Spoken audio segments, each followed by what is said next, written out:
हम तो रखते हैं मुसलमानों का दीन, दिल से है खुदा में ख़त्मुल मुरसलीन,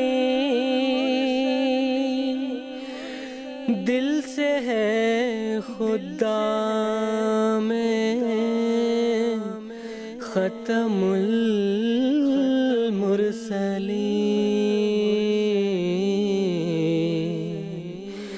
ख़त्मुल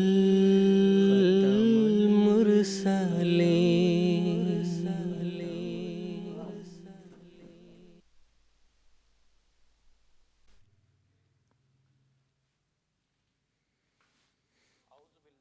ഔദുബില്ലാഹി മിനശ്ശൈത്താനിർ-റജീം. ബിസ്മില്ലാഹിർ-റഹ്മാനിർ-റഹീം. പ്രിയ പ്രേക്ഷകരെ, അസ്സലാമു അലൈക്കും വറഹ്മത്തുള്ളാഹി വബറകാതുഹു. പ്രേക്ഷകരെ, ഇന്ന് 17 ജനുവരി 2026 ഇന്ത്യയിൽ രാത്രി 10 മണിയാണ്. GMT അടിസ്ഥാനത്തിൽ 4:30 മണിയാണ്. പ്രിയ പ്രേക്ഷകരെ, ഇത് രാഹ-ഉദയുടെ സമയമാണ്. ഖാദിയാൻ ദാറുൽ നിന്ന് ലൈവ് ഡിസ്കഷൻ പ്രോഗ്രാമായിട്ടുള്ള രാഹ-ഉദയുടെ 4 എപ്പിസോഡുള്ള ഒരു സീരീസുമായിട്ടാണ് നിങ്ങളുടെ സഭത്തിൽ വന്നിരിക്കുന്നത്. ഇന്നത്തെ ഈ എപ്പിസോഡ് ഈ സീരീസിലെ ആദ്യത്തെ എപ്പിസോഡാണ്. ഈ മുഴുവൻ സീരീസിൽ നാം ഹസ്രത്ത് മസീഹ് മൗഊദ് അലൈഹിസ്സലാത്തു, ഹസ്രത്ത് മിർസ ഗുലാം അഹമ്മദ് ഖാദിയാനി അലൈഹിസ്സലാത്തു വസ്സലാം, മസീഹ് മൗഊദ് വ മഹ്ദി മൗഊദ് അലൈഹിസ്സലാത്തു വസ്സലാമിൻ്റെ ഗ്രന്ഥം ഹഖീഖത്തുൽ വഹി എന്നതിനെ സംബന്ധിച്ചായിരിക്കും സംസാരിക്കുക. പ്രിയ പ്രേക്ഷകർക്ക് അറിയുന്നത് പോലെ രാഹ-ഉദ ലൈവ് ആയതോടൊപ്പം തന്നെ ഒരു ഇൻട്രാക്റ്റീവ് ആയിട്ടുള്ള പരിപാടിയാണ്. പ്രിയ പ്രേക്ഷകർ തങ്ങളുടെ ചോദ്യങ്ങൾ മുഖാന്തരം ഈ പരിപാടിയുമായിട്ട് ബന്ധപ്പെടാവുന്നതാണ്. സ്റ്റുഡിയോ ഡിസ്കഷനോടൊപ്പം തന്നെ പ്രിയ പ്രേക്ഷകരുടെ ചോദ്യങ്ങൾ സ്റ്റുഡിയോയിലുള്ള പണ്ഡിതന്മാരിൽ മുമ്പിൽ വെച്ചുകൊണ്ട് പ്രിയ പണ്ഡിതന്മാർ ഈ പ്രോഗ്രാമിൻ്റെ അടിസ്ഥാനത്തിൽ ഇതിലൂടെ തന്നെ ഇതിനുള്ള ഉത്തരങ്ങൾ നൽകുന്നതായിരിക്കും. നമ്മുമായി ബന്ധപ്പെടുന്നതിന് വേണ്ടിയിട്ട് ടെലിവിഷൻ സ്ക്രീനിൽ എല്ലാ ഡീറ്റെയിൽസും നിങ്ങൾക്ക് കാണാവുന്നതാണ്. ടെലിഫോൺസ് ലൈൻ മുഖാന്തരവും ടെക്സ്റ്റ് മെസ്സേജ് മുഖാന്തരവും ഫാക്സ് മെസ്സേജ് മുഖാന്തരവും ഇമെയിൽ മുഖാന്തരവും ബന്ധപ്പെടാവുന്നതാണ്. ഇന്നത്തെ ഈ എപ്പിസോഡിൽ നമ്മോടൊപ്പം സംസാരിക്കുന്ന പണ്ഡിതന്മാരെ ഞാൻ അവരെ ക്ഷണിക്കുകയാണ്. ബഹുമാനപ്പെട്ട മുനീർ അഹമ്മദ് ഖാദിം സാഹിബ്, നിയാസ് അഹമ്മദ് നായിക് സാഹിബ് ഇന്നത്തെ എപ്പിസോഡിൽ നമ്മോടൊപ്പം സംസാരിക്കുന്നതായിരിക്കും. നാം രണ്ടുപേരെയും പരിപാടിയിലേക്ക് ക്ഷണിക്കുകയാണ്. പ്രിയ പ്രേക്ഷകരെ, ഹസ്രത്ത് മസീഹ് മൗഊദ് അലൈഹിസ്സലാത്തു വസ്സലാമിൻ്റെ ഗ്രന്ഥം ഹഖീഖത്തുൽ വഹി നാസ്തികരുടെയും അതുപോലെ തന്നെ ഭൗതികരുടെയും അവർ ലോകത്ത് ഉണ്ടാക്കിയിട്ടുള്ള വിഷത്തിൻ്റെ മരുന്നാണ്. ഇസ്ലാം ജീവനുള്ള മതമാണെന്ന് തെളിയിക്കുന്നു. ഈ ഗ്രന്ഥത്തിൽ ഹുസൂർ തിരുമനസ് വഹിയെ സംബന്ധിച്ചും ഇൽഹാമെ സംബന്ധിച്ചും യഥാർത്ഥ സ്വപ്നത്തെ സംബന്ധിച്ചും സത്യസ്വപ്നത്തെ സംബന്ധിച്ചെല്ലാം പറഞ്ഞപ്പോൾ അവിടുന്ന് സ്വന്തം അതിൻ്റെ പരിചയകർത്താവായതുകൊണ്ട് തൻ്റെ ജീവിതത്തിൽ നിന്ന് ഉദാഹരണങ്ങൾ എടുത്തു കാണിച്ചുകൊണ്ട് ആ കശ്ഫുകളെയും ആ ഇൽഹാമുകളെയും ഹുസൂർ തിരുമനസ് വെക്കുകയുണ്ടായി. അതെങ്ങനെ പൂർത്തിയായി എന്ന് അവിടുന്ന് ഉദാഹരണങ്ങൾ നൽകുകയുണ്ടായി. അതുകൊണ്ട് ഈ ഗ്രന്ഥം വളരെ പ്രാധാന്യമർഹിക്കുന്ന ഗ്രന്ഥമാണ്. ഈ ഒരു എപ്പിസോഡിൻ്റെ ആദ്യത്തെ ചോദ്യം ഞാൻ ബഹുമാനപ്പെട്ട മുനീർ അഹമ്മദ് ഖാദിം സാഹിബിനോടാണ് ചോദിക്കാൻ ആഗ്രഹിക്കുന്നത്. ഹസ്രത്ത് ഇമാം മഹദി അലൈഹിസ്സലാത്തു വസ്സലാമിനെ സംബന്ധിച്ച് പല കക്ഷികൾക്ക് പല വിശ്വാസങ്ങളാണ്. ചോദ്യം ഇതാണ്: ഷിയാക്കൾക്ക് എന്താണ് ഇമാം മഹദിയെ സംബന്ധിച്ച് അവർ വിശ്വസിക്കുന്നത്? ജസാക്കുമുല്ലാ. ബിസ്മില്ലാഹിർ റഹ്മാനിർ റഹീം. ഹസ്രത്ത് അഖ്ദസ് മസീഹ് മൗഊദ് അലൈഹിസ്സലാത്തു വസ്സലാം ഈ ഗ്രന്ഥം ഹഖീഖത്തുൽ വഹിയിൽ ഇത് സംബന്ധമായിട്ട് പറഞ്ഞിരിക്കുന്നു. 3 നൂറ്റാണ്ട് കഴിഞ്ഞതിന് ശേഷം മുസ്ലിങ്ങളിൽ ഒരു വിധത്തിലുള്ള വഴികേടിലാവുകയുണ്ടായി. മുസ്ലിങ്ങൾ 73 കക്ഷികളായി അവർ പിരിയുകയുണ്ടായി. പല വിധത്തിലുള്ള അഭിപ്രായ വ്യത്യാസങ്ങൾ അവരിലുണ്ടാകുകയുണ്ടായി. ഏതുവരെ എന്നാൽ ഇമാം മഹദിയെ സംബന്ധിച്ചുള്ള വിശ്വാസം അതിലും അവർക്ക് അതിലൊരു ഏകാഭിപ്രായമില്ല. ഷിയാക്കൾ പറയുന്നു അവരുടെ ഇമാം ഒരു ഗുഹയിൽ മറഞ്ഞിരിക്കുകയാണ്. ഒരു സമയത്ത് അവസാന സമയത്ത് വരുന്നതാണ്. അദ്ദേഹത്തിൻ്റെ കയ്യിൽ ഒരു ഗ്രന്ഥം വിശുദ്ധ ഖുർആൻ കൊണ്ടാണ് അദ്ദേഹം വരിക. അങ്ങനെ അദ്ദേഹം ലോകത്തൊരു വിപ്ലവം ഉണ്ടാക്കുമെന്ന് അവർ പറയുന്നത്.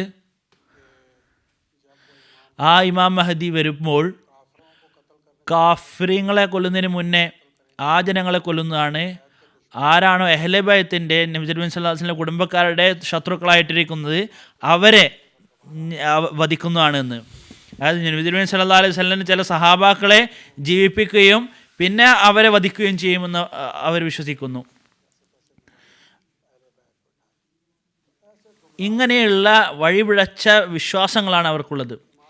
ഇമാം മഹദിയെ സംബന്ധിച്ച് അവരുടെ വിശ്വാസം, അവരുടെ ചിന്താഗതിയും എങ്ങനെയാണ്, അത് ഏത് കുടുംബത്തിൽ നിന്നാണ്, അദ്ദേഹത്തിൻ്റെ പേരെന്തായിരിക്കും, അദ്ദേഹത്തിൻ്റെ സമയം എന്തായിരിക്കും, അതിലും പല തരത്തിലുള്ള അഭിപ്രായ വ്യത്യാസങ്ങളുണ്ട് മുസ്ലിങ്ങൾക്കിടയിൽ. നിങ്ങൾ നോക്കുക, ചില കാര്യങ്ങൾ ഞങ്ങളിവിടെ നോട്ട് ചെയ്തിട്ടുണ്ട്. കുടുംബത്തെ സംബന്ധിച്ച് അവർ പറയുന്നത് അദ്ദേഹം ഫാത്തിമയുടെ മക്കളിൽ നിന്നായിരിക്കും, ഫാത്തിമയായിരിക്കും. ചില ആൾക്കാർ പറയുന്നു ഹസ്രത്ത് ഹസൻ്റെ കുടുംബത്തിൽ നിന്നായിരിക്കും എന്ന് പറയുന്നു. ചിലർ പറയുന്നു ഹസ്രത്ത് ഉമർ റളിയല്ലാഹു തആല അൻഹുവിൻ്റെ മക്കളിൽ നിന്നാണ് എന്ന് പറയുന്നു. ചിലർ പറയുന്നു ഫാരിസ് വംശത്തിൽപ്പെട്ടവരായിരിക്കുമെന്ന്. ചിലർ പറയുന്നു അഹ്ലെ ബൈത്തിൽ നിന്നായിരിക്കും അദ്ദേഹം വരിക എന്ന്. അപ്പം ഇങ്ങനെയുള്ള കുടുംബത്തെ സംബന്ധിച്ചും പല വിധത്തിലുള്ള അഭിപ്രായ വ്യത്യാസങ്ങളുമുണ്ട്. അതല്ലാതെ ചില ചെറിയ ചെറിയ വ്യത്യാസങ്ങളുമുണ്ട്. അദ്ദേഹത്തിൻ്റെ പേരിനെ സംബന്ധിച്ച് ചിലർ പറയുന്നു മുഹമ്മദ് എന്ന് പറയുന്നു, ചിലർ പറയുന്നു അഹമ്മദ് ആയിരിക്കുമെന്ന്, ചിലർ പറയുന്നു മസീഹ് എന്നായിരിക്കും, ചിലർ പറയുന്നു മസിയും മഹദിയും ഒരു വ്യക്തി തന്നെയാണെന്ന് ചിലർ പറയുന്നു. അദ്ദേഹം വരുന്ന സ്ഥലത്തെ സംബന്ധിച്ച് പല അഭിപ്രായ വ്യത്യാസങ്ങളുമുണ്ട്. ചിലർ പറയുന്നു മക്കയിൽ വരുമെന്ന്, ചിലർ പറയുന്നു ഖുറാസാനിൽ വരുമെന്ന്, കദിയ എന്നുള്ള സ്ഥലത്ത് വരുമെന്ന് പറയുന്നു ചിലർ. ഇങ്ങനെ പല അഭിപ്രായ വ്യത്യാസങ്ങളുണ്ട് ഈ കാര്യത്തിൽ. സമയത്തെ സംബന്ധിച്ച് ചിലർ പറയുന്നു 70 ഹിജ്രിയിൽ വരുമെന്ന് ചിലർ പറഞ്ഞിട്ടുണ്ട്. മെല്ലെ മെല്ലെ അത് മുന്നോട്ട് കൊണ്ടുപോയി. അങ്ങനെ പലർക്ക് മറിഞ്ഞുപോയി ഇമാമിനെ കാത്തിരിക്കുന്നുകൊണ്ട് അവർ പറയുന്നു 400 ഹിജ്രിയിൽ ഇക്മാലെ ദീൻ എന്നുള്ള ഗ്രന്ഥം, ഇത്മാമെ നിയമത്ത് എന്ന ഗ്രന്ഥം ഇറക്കിയുണ്ടായി. ആ ഗ്രന്ഥത്തിൽ ഷിയാക്കളുടെ അതിൻ്റെ ഗ്രന്ഥകർത്താവ് പറയുന്നു അദ്ദേഹം വരുന്ന സമയം അത് മുന്നോട്ട് കൊണ്ടുപോയി. അത് കൊണ്ടുപോകാനുള്ള കാരണം മുസ്ലിങ്ങൾ അദ്ദേഹം വരുമെന്നുള്ള കാര്യത്തിൽ സംശയമുണ്ടാവാതിരിക്കാനും ഒരു വിധത്തിലുള്ള സങ്കടം അവരിൽ ഉണ്ടാവാതിരിക്കാനുമാണ്. മുസ്ലിം ഇസ്ലാം പറയുന്നു ഇമാം മഹദിയുടെ വിശ്വാസം ഇസ്ലാമിൽ ഇത് തെറ്റല്ല, ഇത് യഥാർത്ഥ വിശ്വാസമാണ്. കാരണം ഇതാണ്, ചില ആൾക്കാർ അവർ കാണുകയുണ്ടായി പല വിധത്തിലുള്ള അഭിപ്രായ വ്യത്യാസങ്ങളും ഉണ്ടെന്ന് കണ്ടപ്പോൾ അവർ പറയാൻ തുടങ്ങുകയുണ്ടായി ഈ ഇമാം മഹദിയെ സംബന്ധിച്ചുള്ള വിശ്വാസം ഇത് ഒരു കഥയാണ് എന്ന് അവർ പറയുകയുണ്ടായി. ഇത് ഇസ്ലാമിൽ സൃഷ്ടിക്കപ്പെട്ട ഒരു കഥയാണ്, അത് യഥാർത്ഥത്തിലുള്ള കാര്യമല്ല, പ്രവചനമല്ല എന്ന് പറഞ്ഞു. കാരണം അവർ ഇനി ഈ മഹദി വരില്ല എന്ന് അവർ ധരിക്കാൻ തുടങ്ങി. പക്ഷേ ഹസ്രത്ത് മസീഹ് മൗഊദ് അലൈഹി സ്വലാത്തു വസ്സലാം അള്ളാഹുവിൽ നിന്ന് കൽപ്പന ലഭിച്ചുകൊണ്ട് അള്ളാഹുവിൻ്റെ ഇൽഹാമിൻ്റെ പ്രകാശത്തിൽ ഇത് സംബന്ധമായിട്ട് എങ്ങനെയുള്ള മാർഗനിർദ്ദേശമാണ് നൽകുന്നത്, അതിനെ നിരാകരിക്കാൻ ആർക്കും സാധ്യമല്ല. ആദ്യമായിട്ട് അടിസ്ഥാനമായിട്ട് അവിടുന്ന് പറയുകയുണ്ടായി ഇമാം മഹദിയുടെ വരും എന്നുള്ള വിശ്വാസം അത് വെറും ഹദീസിൽ മാത്രമല്ല, ഇതിൻ്റെ വേര് അത് വിശുദ്ധ ഖുർആനിലാണുള്ളത്. ഏതിൻ്റെ വേരാണ് വിശുദ്ധ ഖുർആനിലുള്ളത് അതിനെ നിരാകരിക്കാൻ സാധ്യമല്ല. അത് കള്ളമായിരിക്കുകയില്ല, അത് കാണാനുള്ള കണ്ണ് വേണം. അതിന് വേണ്ടിയിട്ട് അള്ളാഹു ഇന്ന് ഹസ്രത്ത് മസീഹ് മൗഊദ് അലൈഹി സ്വലാത്തു വസ്സലാമിനെ അയച്ചിരിക്കുകയാണ്, ഇൽഹാമിൻ്റെ വെളിച്ചം നൽകിയിരിക്കുകയാണ് ഹുസൂർ. അവിടുന്ന് ബുഖാരിൽ നിന്ന് ആ ഒരു ഹദീസ് അതിൽ എഴുതപ്പെട്ടിരിക്കുന്നു, നബി തിരുമേനി സല്ലല്ലാഹു അലൈഹി വസല്ലം ഇതിൻ്റെ മുകളിൽ ഈ ആയത്തിറങ്ങിയപ്പോൾ വാഖിരിന മിൻഹും ലമ്മ യൽഹഖു ബിഹിം എന്നുള്ള ആയത്തിറങ്ങിയപ്പോൾ സഹാബാക്കൾ ചോദിക്കുകയുണ്ടായി ആ ആഖരീൻ അത് മറ്റുള്ള ജനങ്ങൾ ആരാണെന്ന്. അവിടെ നിന്ന് ഉത്തരം നൽകിയില്ല. രണ്ടാമത് വീണ്ടും ചോദിച്ചു ഹുദൂർ തിരുമേനി ഈ ആഖരീൻ എന്നുള്ള മറ്റുള്ള ജനങ്ങൾ ആരാണ്. മൂന്നാമത്തെ പ്രാവശ്യം ചോദിക്കുകയുണ്ടായി ഈ ജനങ്ങൾ ആരാണ് എന്ന്. ഹുസൂർ തിരുമനസ് മജ്ലിസിൽ സൽമാൻ ഫാർസി എന്നുള്ള സഹാബി ഉണ്ടായിരുന്നു. അദ്ദേഹത്തിൻ്റെ തോളിൽ കൈ വെച്ചുകൊണ്ട് പറഞ്ഞു, ലൗകാനൽ ഇമാനു മുഅല്ലക്കൻ ബിസ്വരിയ്യ ലനാലഹും മിൻ റജുലുൻ ഔ റിജാലു മിൻ ഹൗലൈ. അതായത് ഈമാൻ സുരയ്യ വരെ ഉയർന്നു പോയാലും ഈ ഫാരിസ് വംശത്തിൽ വന്ന സൽമാൻ ഫാർസീൻ്റെ വംശത്തിൽപ്പെട്ട ഒരു വ്യക്തി അത് വീണ്ടും അതിന് തിരിച്ചു കൊണ്ടിരുന്നതാണ്. ഹുസൂർ തിരുമനസ് പറയുകയുണ്ടായി, അദ്ദേഹത്തിൻ്റെ കുടുംബത്തിൻ്റെ കാര്യം, അത് ചോദ്യം, അത് ബുഖാരിയിലെ ഈ ഹദീസിൽ നിന്ന് അതിൻ്റെ വിശദീകരണം നമുക്ക് ലഭിച്ചിരിക്കുന്നു. വിശുദ്ധ ഖുർആൻ്റെ തഫ്സീറാണ്, നബി തിരുമേനി സല്ലല്ലാഹു അലൈഹി വസല്ലം നൽകിയ തഫ്സീറാണ്. അതിൻ്റെ പ്രകാശത്തിൽ നമുക്ക് മനസ്സിലാകുന്നു വരാനിരിക്കുന്ന ഇമാം മഹദി ഫാർസി വംശജപ്പെട്ടവനായിരിക്കും. ഇനി ചോദ്യം, അദ്ദേഹം എപ്പോഴാണ് വരിക്കുക എന്ന് വിശുദ്ധ ഖുർആനിൽ അതിന് സൂചന ലഭിക്കുന്നു. വിശുദ്ധ ഖുർആനിൽ അള്ളാഹു പറയുന്നു, നബി തിരുമേനി സല്ലല്ലാഹു അലൈഹി വസല്ലം മൂസ അലൈഹി ഇസ്ലാമിന് സദൃശ്യനാണെന്ന് പറഞ്ഞിരിക്കുന്നു. നബി തിരുമേനി സല്ലല്ലാഹു അലൈഹി വസല്ലമിന് ശേഷം വരാനിരിക്കുന്ന ഖിലാഫത്ത് മൂസ അലൈഹി ഇസ്ലാമിന് ശേഷം വന്ന ഖിലാഫത്തിന് സദൃശ്യമാണ്. അപ്പോൾ ആ ഒരു സാദൃശ്യം പറഞ്ഞിരിക്കുമ്പോൾ മൂസ അലൈഹി ഇസ്ലാമിന് ശേഷം 1300 വർഷങ്ങൾക്ക് ശേഷം ഹസ്രത്ത് ഈസ അലൈഹി ഇസ്ലാം വരികയുണ്ടായി. 14-ാം നൂറ്റാണ്ട് തലക്കൽ. അതേ രീതിയിൽ നാം നോക്കുമ്പോൾ മസീഹിൻ്റെ സമയം നബി തിരുമേനി സല്ലല്ലാഹു അലൈഹി വസല്ലമിൻ്റെ ഉമ്മത്തിലും 14-ാം നൂറ്റാണ്ടിലെ തലപ്പത്തായിരിക്കും. അങ്ങനെ വിശുദ്ധ ഖുർആനിൽ നിന്ന് തന്നെ കാലഘട്ടവും അതിൻ്റെ തീർപ്പും കൽപ്പിക്കുകയുണ്ടായി.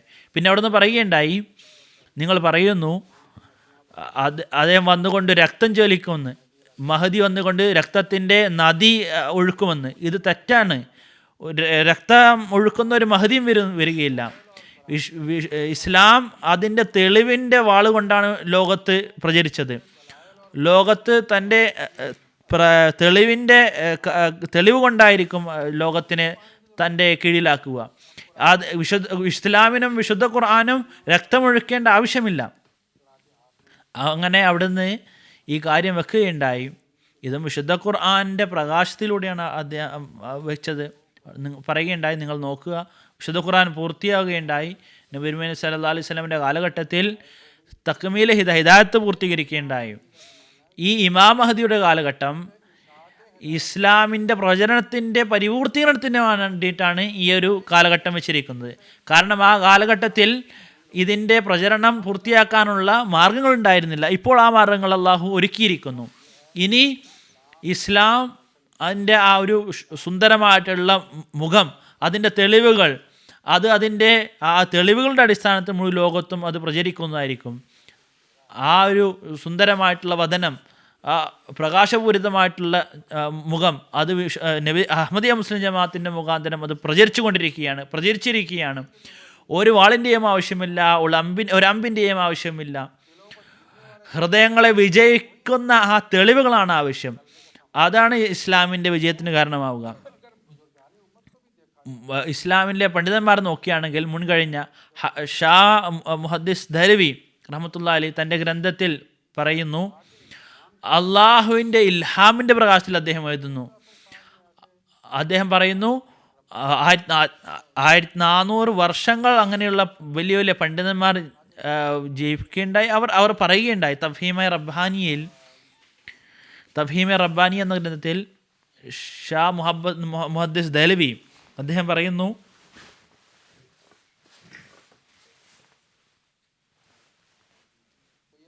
അദ്ദേഹം ഇത് പറയുന്നു,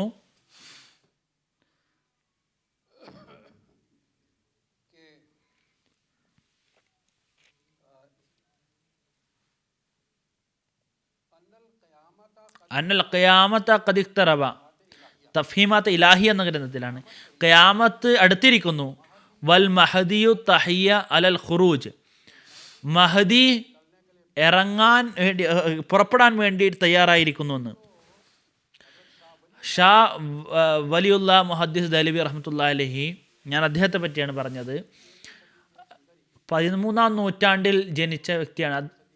13-ാം നൂറ്റാണ്ടിൻ്റെ അവസാനത്തിൽ പറയുകയുണ്ടായി, ഒരു ഇമാം മഹദി അള്ളാഹു എനിക്ക് ഇൽഹാം ചെയ്തുകൊണ്ട് പറഞ്ഞിരിക്കുന്നു, ആ ഇമാം മഹദി ഇറങ്ങാൻ വേണ്ടിയിട്ട് പുറപ്പെടാൻ വേണ്ടി തയ്യാറാണ് എന്ന് 14 നൂറ്റാണ്ട് വരെ ഉമ്മത്തിൽ വന്നിട്ടുള്ള പണ്ഡിതന്മാർ ആ മഹദിയെ സംബന്ധിച്ച് പറഞ്ഞുകൊണ്ടിരുന്നു. ഹദ്റത്ത് മസീഹ് മൗഊദ് ഇസ്ലാം വിശുദ്ധ ഖുർആൻ്റെ ആയത്തിൻ്റെ വെളിച്ചത്തിൽ വിശുദ്ധ ഖുർആൻ കൊണ്ട് തെളിയിക്കുകയുണ്ടായി ഇമാം മഹദിയുടെ കാലഘട്ടമായിരിക്കുമെന്ന്. മസീഹ് മൗഊദ് അലൈഹി ഇസ്ലാമിൻ്റെ കാലഘട്ടത്തിൽ വാദിച്ചപ്പോൾ ഞാൻ അള്ളാഹുവിൽ നിന്ന് വന്ന മഹദിയാണ് മസീഹാണെന്ന് വാദിച്ചപ്പോൾ, അള്ളാഹുവാണ് എന്നെ അയച്ചിരിക്കുന്നത് പറഞ്ഞപ്പോൾ, അള്ളാഹു എനിക്ക് ഇൽഹാം നൽകിയിരിക്കുന്നു, എൻ്റെ കാലഘട്ടത്തിലെ എല്ലാ അടയാളങ്ങളെയും അള്ളാഹു പൂർത്തിയാക്കിയിരിക്കുന്നു, നബി തിരുമേനി സല്ലല്ലാഹു അലൈഹി വസല്ലം പറഞ്ഞിട്ടുള്ള ആ അടയാളങ്ങൾ, അതുപോലെ തന്നെ അദ്ദേഹത്തിൻ്റെ മുന്നേ ഉള്ള പ്രവാചകങ്ങളെ പറഞ്ഞിട്ടുള്ള അടയാളങ്ങൾ അത് പൂർത്തിയായിരിക്കുന്നു. ഉദാഹരണത്തിന് പറയുകയുണ്ടായി ഒരു അടയാളം, നബി തിരുമേനി സല്ലല്ലാഹു അലൈഹി വസല്ലം പറയുകയുണ്ടായി, ആ ഇമാം മഹദി വരുമ്പോൾ ആ കാലഘട്ടത്തിൽ റമദാൻ മാസത്തിൽ സൂര്യനും ചന്ദ്രനും ഗ്രഹണം സംഭവിക്കുമെന്ന്. ചന്ദ്രന് അതിൻ്റെ ഒന്നാമത്തെ രാത്രിയിലും സൂര്യന് അതിൻ്റെ ഗ്രഹണത്തിൻ്റെ ദിവസത്തിൽ ഇടയിലുള്ള ദിവസത്തിലും. ഹദ്റത്ത് മസീഹ് മൗഊദ് ഇസ്ലാമിൻ്റെ കാലഘട്ടത്തിൽ ആ സമയത്ത് ഹുദൂത്തിനെ അത് സാധ്യമായിരിക്കുമോ സ്വന്തം കൈകളല്ല അതിനെ പൂർത്തിയാക്കാൻ? അള്ളാഹുവിൻ്റെ അനുഗ്രഹത്താൽ ഹദ്റത്ത് മസീഹ് മൗഊദ് ഇസ്ലാമിൻ്റെ കാലഘട്ടത്തിൽ 1894 ഈ അടയാളം പൂർത്തിയാവുകയുണ്ടായി. റമദാൻ മാസത്തിൽ ഹദീസിൽ ദാറുൽ ഖുത്നിയിൽ പറഞ്ഞതുപോലെ, നബി തിരുമേനി സല്ലല്ലാഹു അലൈഹി വസല്ലം പറഞ്ഞതുപോലെ തന്നെ അടയാളം പൂർത്തിയാവുകയുണ്ടായി. പിന്നെ അവിടുന്ന് പറയുകയുണ്ടായി, മുന്നേ അള്ളാഹു പറഞ്ഞിരിക്കുന്നു, അവിടുന്ന് പറയുകയുണ്ടായി നബി തിരുമേനി സല്ലല്ലാഹു അലൈഹി വസല്ലം, അതുപോലെ തന്നെ മുൻകഴിഞ്ഞ ശരീഅത്തുകളും വന്നിരിക്കുന്നു. ആ ഇമാം മഹദി വരുമ്പോൾ, മസീഹ് മൗഊദ് വരുമ്പോൾ ആ കാലഘട്ടത്തിൽ പ്ലേഗ് പുറപ്പെടുന്നതാണെന്ന് ഹുദൂത്ത് തിരുമേനി പ്രവചിക്കുകയുണ്ടായി. എൻ്റെ കാലഘട്ടത്തിൽ അത് പൊട്ടിപ്പുറപ്പെടുന്നതാണെന്ന് ഹുദൂത്ത് തിരുമേനി നേരത്തെ തന്നെ ഇൽഹാം കൊണ്ടിൻ്റെ വെളിച്ചത്തിൽ പറയുകയുണ്ടായി ആ ഒരു രോഗം പടരുമെന്ന്. അങ്ങനെ 1902 ആ രോഗം പടർന്നപ്പോൾ ഗ്രാമങ്ങൾ ജനങ്ങൾ അത് അവിടെ മരിക്കുകയുണ്ടായി, ഗ്രാമങ്ങൾ വിജനമാവുകയുണ്ടായി.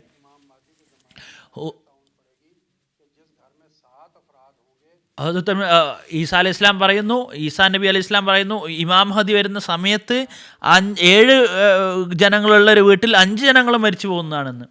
ഇത് നബി ഹദ്റത്ത് മസീഹ് മൗഊദ് ഇസ്ലാമിന് ഇത് പൂർത്തിയാക്കാൻ സാധ്യമാകുമോ? അവിടുന്ന് പറയുകയുണ്ടായി, അള്ളാഹു ഇത് എൻ്റെ അടയാളമായിട്ടാണ് പറഞ്ഞിരിക്കുന്നത്. ഹുദൂത്ത് തിരുമേനി പറയുകയുണ്ടായി, വാക്സിൻ നൽകിയ ഈ ഒരു ഗവൺമെൻറ്റിന് നാം നന്ദി പറയുന്നു, പക്ഷേ ഞാൻ പറയുകയാണ് ഞങ്ങൾ ഈ ഒരു വാക്സിൻ എടുക്കുകയില്ല എന്ന്. കാരണം അള്ളാഹു എന്നോട് പറഞ്ഞിരിക്കുന്നു, നിൻ്റെ വീട്ടിലുള്ള എല്ലാവരെയും ഞാൻ സംരക്ഷിക്കുന്നു. അങ്ങനെ ഹുദൂത്ത് തിരുമേനി വാക്സിൻ എടുത്തില്ല. എന്നിട്ടും ഹുദൂത്ത് തിരുമേനിനും സഹാബാക്കൾക്കൊന്നും പറ്റിയില്ല. അപ്പോൾ ഈ ഇമാം മഹദിയെ സംബന്ധിച്ചുള്ള ഷിയാകളുടെ വിശ്വാസങ്ങൾ ഞാൻ വിശദമായിട്ട് പറഞ്ഞിരിക്കുകയാണ്.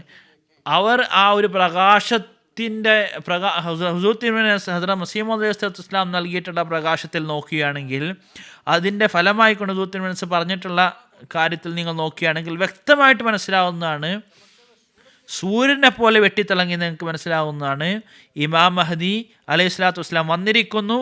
ആ അടയാളങ്ങൾ നബി തിരുമേനി സല്ലല്ലാഹു അലൈഹി വസല്ലം മുൻകഴിഞ്ഞ പ്രവാചകന്മാരും നൽകിയിട്ടുള്ള ആ ഒരു പ്രവചനങ്ങൾ അള്ളാഹുവിൻ്റെ അനുഗ്രഹത്താൽ അത് പൂർത്തിയായിരിക്കുന്നു. ഇനി ആ കാര്യങ്ങളെ സംബന്ധിച്ച് ചിന്തിക്കുകയും വിശകലനം ചെയ്യുകയും അങ്ങനെയാണെങ്കിൽ അള്ളാഹു ഹിദായത്തിനുള്ള മാർഗം തുറക്കുന്നതാണ്. ജസാക്കുമുല്ലാ വാസിൽ ജസാ. അടുത്ത ചോദ്യം മൗലാന നിയാസ് അഹമ്മദ് നായിക് സാഹിബിനോടാണ്. ഹസ്രത്ത് മസീഹ് മൗഊദ് അലൈഹി സ്വലാത്തു വസ്സലാം പ്രസ്താവിക്കുന്നു, അള്ളാഹുവിൻ്റെ സുന്നത്ത് ഇപ്രകാരമാണ്: അള്ളാഹുവിൻ്റെ ഭാഗത്തു നിന്ന് ഏതെങ്കിലും ഒരു മഹാനായ പ്രവാചകനെ കുറിച്ചുള്ള പ്രവചനമുണ്ടാകുമ്പോൾ അതിൽ ഒരു പരീക്ഷണം അടങ്ങിയിരിക്കും, ഗോപ്യമായിരിക്കും. അതുകൊണ്ടുള്ള ഉദ്ദേശം എന്താണ് പരീക്ഷണം എന്നതുകൊണ്ട് ഉദ്ദേശിക്കുന്നതെന്ന് പറയാമോ? ജസാക്കുമുല്ലാ വാസിൽ ജസാ. ബിസ്മില്ലാഹിർ റഹ്മാനിർ റഹീം. ഈ ചോദ്യത്തിന് മറുപടിയായി ഏറ്റവും ആദ്യമായി നമുക്ക് നോക്കേണ്ട കാര്യം, ഈ ലോകം എന്ന് പറയുന്നത് നമ്മൾ ദാറുൽ അമൽ അല്ലെങ്കിൽ പ്രവർത്തന മേഖല അല്ലെങ്കിൽ എന്നാണ് പറയുന്നത്. എന്നാൽ നമ്മുടെ പരീക്ഷണം ഗേഹം എന്താണ് അറിയപ്പെടുന്നത് തന്നെ. ഇതിൽ നമുക്ക് അള്ളാഹുവിൻ്റെ ഭാഗത്ത് പരീക്ഷണം ഉണ്ടാകുന്നു. അപ്പോഴാണ് നമ്മുടെ ഈമാൻ പരിശോധിക്കപ്പെടുന്നത്. അള്ളാഹു പറയുന്നു, ആ ഹസിബന്നാസു അയ്യുത്രക്കു അയ്യഖൂലു ആമന്ന ഫഹും ലാ യുഫ്തനൂൻ. അതായത് ഹസിബന്നാസു ജനങ്ങൾ ഇങ്ങനെ കരുതിയിരിക്കുന്നു, അയ്യുത്രക്കു അവരെ ഉപേക്ഷിച്ച് കളയുമെന്ന്. എങ്ങനെ ഉപേക്ഷിച്ച് കളയുമെന്ന്? അയ്യഖൂലു ആമന്ന വെറും അവർ ആമന്ന ഈമാൻ കൈക്കൊണ്ടു എന്ന് പറയുകയും ഫഹും ലാ യുഫ്തനൂൻ യുഫ്തനൂൻ, എന്നാൽ അവർ പരീക്ഷിക്കപ്പെടാതിരിക്കുമെന്ന് അവർ കരുതുന്നു. അതായത് പരീക്ഷണത്തിന് ശേഷമാണ് യഥാർത്ഥത്തിൽ പരിശോധിക്കപ്പെടുക ഈമാൻ എന്നാണ് മനസ്സിലാക്കാൻ സാധിക്കുന്നത്. നമുക്ക് ഉള്ള അധ്യാപനം ഈമാൻ ബിൽ ഗൈബാണ്, അദൃശ്യത്തിലുള്ള വിശ്വാസമാണ്. അതിനാണ് പ്രതിഫലം ഉണ്ടാകുന്നത്. ഹസ്രത്ത് മസീഹ് ഇസ്ലാം തൻ്റെ ഗ്രന്ഥമായ ആയിനെ കമാലത്ത് ഇസ്ലാമിൽ ഇപ്രകാരം വിവരിക്കുന്നു: ഈമാൻ ബിൽ ഗൈബ്, അദൃശ്യജ്ഞാനത്തിലുള്ള വിശ്വാസത്തിനെ കുറിച്ചുള്ള ഒരു വലിയ ചർച്ച തന്നെ നടത്തിയിട്ടുണ്ട്. മസീഹ് ഇസ്ലാം പറയുന്നു, സൂര്യനുണ്ട്, ചന്ദ്രനുണ്ട്, കുതിരയുണ്ട്, കഴുതയുണ്ട്, ഇങ്ങനെയൊക്കെയുള്ള കാര്യങ്ങൾ പറയുമ്പോൾ അതിന് നമുക്ക് പ്രതിഫലം ഉണ്ടാകുമോ? അങ്ങനെയുള്ള വിശ്വാസത്തിൽ മസീഹ് ഇസ്ലാം പറയുന്നു, എന്നാൽ മലക്കുകളുണ്ട് എന്ന് പറയുമ്പോൾ നമ്മൾ വിശ്വാസികളാകുന്നു, മൂമിനുകളാകുന്നു, അള്ളാഹുവിൻ്റെ ഭാഗത്തു നിന്ന് പ്രതിഫലം ലഭിക്കുന്നു. അത് എന്തുകൊണ്ടാണ്? കാരണം മലക്കുകൾ എന്ന് പറയുന്നത് പർദ്ദയിലുള്ളതാണ്, തിരശ്ശീലയ്ക്ക് പിറകിലുള്ളതാണ്. അത് അള്ളാഹു പറയുന്നത് മറവിലുള്ള ഗോപ്യമായ പരോക്ഷമായ കാര്യത്തിൽ വിശ്വസിക്കുമ്പോൾ മാത്രമേ അള്ളാഹുവിൻ്റെ ഭാഗത്തു നിന്ന് പുണ്യം ലഭിക്കുകയുള്ളൂ. അപ്പോൾ മാത്രമേ നമ്മൾ പ്രതിഫലത്തിന് അർഹരാകുകയുള്ളൂ. മസീഹ് ഇസ്ലാം മറ്റൊരു കാര്യം ഇവിടെ പറഞ്ഞത്, ഖയാമത്ത് നാളിൽ ആരെങ്കിലും പറയുന്നു ഈമാൻ കൈക്കൊണ്ടു, വിശ്വാസം കൈക്കൊണ്ടു എന്ന് പറയുകയാണെങ്കിൽ ഖയാമത്ത് നാളിലുള്ള ഈമാൻ ഒരു ഫലവും നൽകുന്നതല്ല. കാരണം അവിടെ ആ സമയത്ത് എല്ലാം പ്രത്യക്ഷമായ നിലയിലുണ്ടാകും. ആ സമയത്തുള്ള ഇടയിലുള്ള പർദ്ദ മറ നീക്കപ്പെടുന്ന സമയത്തായിരിക്കും അത് ഖയാമത്തുണ്ടാകുക. അതുകൊണ്ട് നിങ്ങൾ യാഥാർത്ഥ്യത്തെ അല്ലെങ്കിൽ വസ്തുതത്തെ നിങ്ങൾ വിശ്വസിക്കുമ്പോൾ അതിൻ്റെ അർത്ഥം എന്ന് പറയുന്നത് ആ യാഥാർത്ഥ്യത്തിൻ്റെ ചില കാര്യങ്ങൾ ഗോപ്യമായിരിക്കണം, പരോക്ഷമായിരിക്കണം എന്നാണ്. ആ കോണുകൾ, ആ മറവുകൾ കാണുക, അതിനെക്കുറിച്ച് പഠിക്കുക, അതിന് ശേഷമാണ് നമ്മൾ ആ യാഥാർത്ഥ്യം വെളിപ്പെടുന്നതിന് മുമ്പ് വിശ്വസിക്കുമ്പോഴാണ് അത് ഈമാൻ അല്ലെങ്കിൽ ഉന്നതമായ അല്ലെങ്കിൽ വലിയ തോതിലുള്ള വിശ്വാസം എന്ന് പറയപ്പെടുക. അല്ലെങ്കിൽ അത്ഭുത ദൃഷ്ടാന്തം കാണിക്കണമെന്ന് ആവശ്യപ്പെടുക, അല്ലെങ്കിൽ യാഥാർത്ഥ്യം വെളിപ്പെട്ടതിന് ശേഷം ഈമാൻ കൈക്കൊള്ളാം എന്ന് പറയുന്നത് അതിനെ കൊണ്ടൊരു പ്രതിഫലം ലഭിക്കുന്നതല്ല, അത് താഴെക്കിടയിലുള്ള ഈമാനായിരിക്കും. ഇതിനെക്കുറിച്ച് നിങ്ങൾ ഇവിടെ കേട്ട് കഴിഞ്ഞു. ഹസ്രത്ത് മസീഹ് ഇസ്ലാം തൻ്റെ ഗ്രന്ഥത്തിൽ വിവരിച്ചു കഴിഞ്ഞു. ഒരു ഉദാഹരണം എടുക്കാം. ഹസ്രത്ത് അബൂബക്കർ സിദ്ദീഖ് റളിയല്ലാഹു അൻഹു റസൂലുള്ളാഹി സ്വല്ലല്ലാഹു അലൈഹി വസല്ലമയ്ക്ക് മേൽ ഈമാൻ കൈക്കൊണ്ടപ്പോൾ ഒരു തെളിവും ആവശ്യപ്പെട്ടില്ല, ഒരു മുഅ്ജിസത്തും ആവശ്യപ്പെട്ടില്ല. ഹസ്രത്ത് അബൂബക്കർ സിദ്ദീഖ് റളിയല്ലാഹു അൻഹു റസൂലുള്ളാഹി സ്വല്ലല്ലാഹു അലൈഹി വസല്ലം ആമുഖമായി എന്തെങ്കിലും പറയാൻ ഉദ്ദേശിച്ചപ്പോൾ തന്നെ ഹസ്രത്ത് അബൂബക്കർ സിദ്ദീഖ് റളിയല്ലാഹു അൻഹു ആ വ്യാഖ്യാനം കേൾക്കാതെ, അതായത് എൻ്റെ വാദം ഇതാണ് എന്നുള്ള ആ ആമുഖം റസൂലുള്ളാഹി സ്വല്ലല്ലാഹു അലൈഹി വസല്ലം അവതരിപ്പിക്കുന്ന മുമ്പ് തന്നെ ഹസ്രത്ത് അബൂബക്കർ സിദ്ദീഖ് റളിയല്ലാഹു അൻഹു എന്താണ് പറഞ്ഞത്? താങ്കളുടെ മുഖം ഞാൻ ദർശിച്ചു കഴിഞ്ഞിരിക്കുന്നു. ഭൗതിക കാര്യത്തിൽ താങ്കൾ ഒരിക്കലും തന്നെ കളവ് പറയില്ല എന്നിരിക്കെ, ഒരിക്കലും ചതി ചെയ്യില്ല എന്ന് ഇരിക്കെ, അള്ളാഹുവിൻ്റെ കാര്യത്തിൽ താങ്കൾ എങ്ങനെ ചതി ചെയ്യുന്നതാണ്. അതുകൊണ്ട് ഹസ്രത്ത് അബൂബക്കർ സിദ്ദീഖ് റളിയല്ലാഹു അൻഹു തെളിവുകളൊന്നും ആവശ്യപ്പെടാത്തതുകൊണ്ടാണ് സിദ്ദീഖ് എന്നറിയപ്പെട്ടത്. മസീഹ് ഇസ്ലാം പറഞ്ഞു, സാഫ് ദിൽക്കു കസത്തെ അജാസ് കി ആജത്നി ഈ കിരിഷ കാഫി ഗർ ദിൽബിയോ ഖോഫെ കരുതുക. അതായത് ദൈവഭയമുണ്ടെങ്കിൽ ഒരടയാളം തന്നെ മതിയായതാണ്, ഒരുപാട് അത്ഭുതങ്ങൾ ദൃശ്യങ്ങൾ ആവശ്യമില്ല.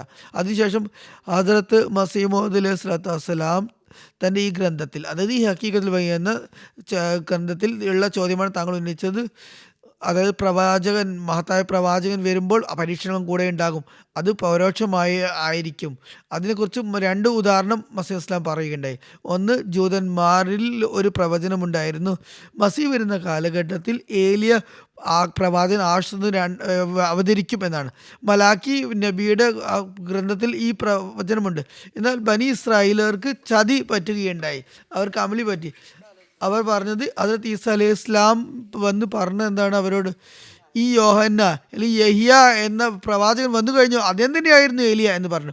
അവരുടെ തെറ്റിദ്ധാരണ അല്ലെങ്കിൽ കാലങ്ങളായിട്ടുണ്ടായിരുന്ന ആ തെറ്റായ വിശ്വാസം, അതിനെക്കുറിച്ചുള്ള ശരിയായ ധാരണ അവർക്ക് പറഞ്ഞു കൊടുത്ത ഈസാ നബിയാണ്. ഏലിയ ഇനി വരില്ല, യോഹന്ന വന്നു കഴിഞ്ഞു ഏലിയ ആയിട്ടെന്ന് പറഞ്ഞു. ഹസ്രത്ത് മസീഹ് ഇസ്ലാം ഒരിടത്ത് പറഞ്ഞു, ഈ ഗ്രന്ഥത്തിൽ തന്നെ ഹസ്രത്ത് ഇലിയാസ് എൻ്റെ വരവിനെക്കുറിച്ച്, രണ്ടാമത് വരുന്നതിനെ കുറിച്ചുള്ള അർത്ഥം ഹസ്രത്ത് ഈസാ അലൈഹി ഇസ്ലാം അവർക്ക് പറഞ്ഞു കൊടുത്തത്, അതായത് അതുപോലുള്ള മറ്റൊരു അസ്തിത്വം, അത് യഹിയയുടെ സദൃശനായിട്ട് അതേ ജീവിത നിലവാരമുള്ള, കഴിവുള്ള, ഗുണഗണങ്ങളുള്ള, അതുപോലെ തന്നെ പ്രതിച്ഛായ എന്ന നിലയിൽ വരുന്ന വ്യക്തിയായിരിക്കും. അതാണ് ഒരു പരീക്ഷണം എന്ന് പറയുന്നത്. ഹസ്രത്ത് ആസ അലൈഹി ഇസ്ലാം വന്നിട്ട് അവരുടെ മുന്നിലുണ്ടായിരുന്ന ആ പരീക്ഷണ വെല്ലുവിളി നീക്കം ചെയ്യുകയുണ്ടായി.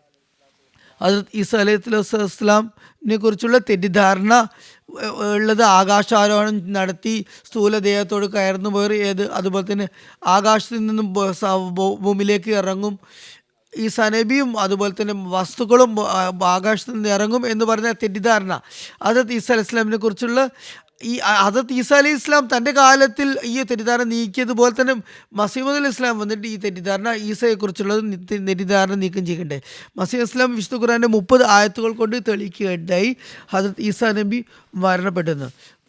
വോ नहीं रहा बाहर रहा अम्वास हो गए साबित 30 അംവാത്ത്. അതായത് വിശുദ്ധ ഖുർആന്റെ 30 ആയത്തുകൾ കൊണ്ട് ഈ ഹസ്രത്ത് ഈസാ അലൈഹി ഇസ്ലാം മരണപ്പെട്ടു എന്ന് ഹസ്രത്ത് മസീഹ് ഇസ്ലാം സ്ഥാപിക്കേണ്ടത് ഈ ഹഖീഖത്തുൽ വഹി എന്ന ഗ്രന്ഥത്തിൽ. ഇതിനെക്കുറിച്ചാണ് നമ്മൾ ഇന്ന് ചർച്ച ചെയ്യുന്നത്. ഈ ഗ്രന്ഥത്തെക്കുറിച്ചാണ് ഹുസൂർ തിരുമനസ്, അതായത് ഹസ്രത്ത് മസീഹ് ഇസ്ലാം പറയുകയുണ്ടായി, ആരെങ്കിലും ആകാശത്തിലേക്ക് പോകാൻ അർഹനായിട്ടുണ്ടെങ്കിൽ അത് നമ്മുടെ പ്രിയങ്കരൻ നബി കരീം സല്ലല്ലാഹു അലൈഹി വസല്ലം ആയിരുന്നു. നമ്മുടെ യജമാന പ്രഭുവായ റസൂലുള്ളാഹി ആകാശത്ത് പോയില്ലെങ്കിൽ പിന്നെ എങ്ങനെ മറ്റുള്ളവർക്ക് പോകാൻ സാധിക്കും? ഖുറൈശികളും കാഫിര്യങ്ങളും റസൂലുള്ളാഹി സ്വല്ലല്ലാഹു അലൈഹി വസല്ലമയോട് ആവശ്യപ്പെട്ടു ആകാശത്തേക്ക് കയറി പോകാൻ വേണ്ടി. അപ്പോൾ റസൂലുള്ളാഹി സ്വല്ലല്ലാഹു അലൈഹി വസല്ലം പറഞ്ഞു, അള്ളാഹു പറയുകയാണ് റസൂലുള്ളാഹിയുടെ കുൽ സുബ്ഹാൻ റബ്ബി ഹൽ കുന്തു ഇല്ലാ ബശർ റസൂല, അതായത് മനുഷ്യനായ പ്രവാചകൻ ആകാശത്തിലേക്ക് കയറി പോകുക എന്ന് പറയുന്നത് അസാധ്യമാണ്. റസൂലുള്ളാഹി സ്വല്ലല്ലാഹു അലൈഹി വസല്ലമയ്ക്ക് ആകാശ ആരോഹണം സാധ്യമല്ലാതിരിക്കെ ഈസാ നബിയും ഒരു ബഷറായിരുന്നു, മനുഷ്യനായിരുന്നു, എങ്ങനെയാ താങ്കൾക്ക്? അതായത് ഒരു കവിത ചൊല്ലുകയാണ്, നമ്മുടെ യജമാന പ്രഭു ഭൂമിയിൽ അടക്കം ചെയ്യപ്പെടുകയും മറമാട് ചെയ്യപ്പെടുകയും ഈസ ആകാശത്ത് കയറുമോ? ഇത് വളരെ വിചിത്രം തന്നെ. ഈസ, അതായത് ഹദരത്ത് യോഹന അലൈഹി ഇസ്ലാം ഏലിയ പ്രവാചകനായിട്ട് പുനരവതരിപ്പിച്ചതുപോലെ തന്നെ ഈസാ നബിയുടെ പുനരവതാരമായിട്ടാണ് ഹദരത്ത് മസീഹ് ഇസ്ലാം വന്നത്. ഈ ഒരു അവതാരത്തിൻ്റെ കുറിച്ചുള്ള സിദ്ധാന്തത്തെക്കുറിച്ച്, വിശ്വാസത്തെക്കുറിച്ച് മസീഹ് ഇസ്ലാമിൻ്റെ ഒരു ഉദ്ധരണി ഇവിടെ കേൾപ്പിക്കാം. മസീഹ് ഇസ്ലാം പറയുന്നു, ഈ ബുറൂസ് അല്ലെങ്കിൽ ഈ അവതാര പുരുഷൻ്റെ ഈ വിശ്വാസം മുമ്പും ഉള്ളതാണ്. വിശുദ്ധ ഖുർആനിന് മുമ്പും ഉള്ള ദൈവിക ഗ്രന്ഥങ്ങൾ ഏടുകളിൽ ഉള്ളതാണ്.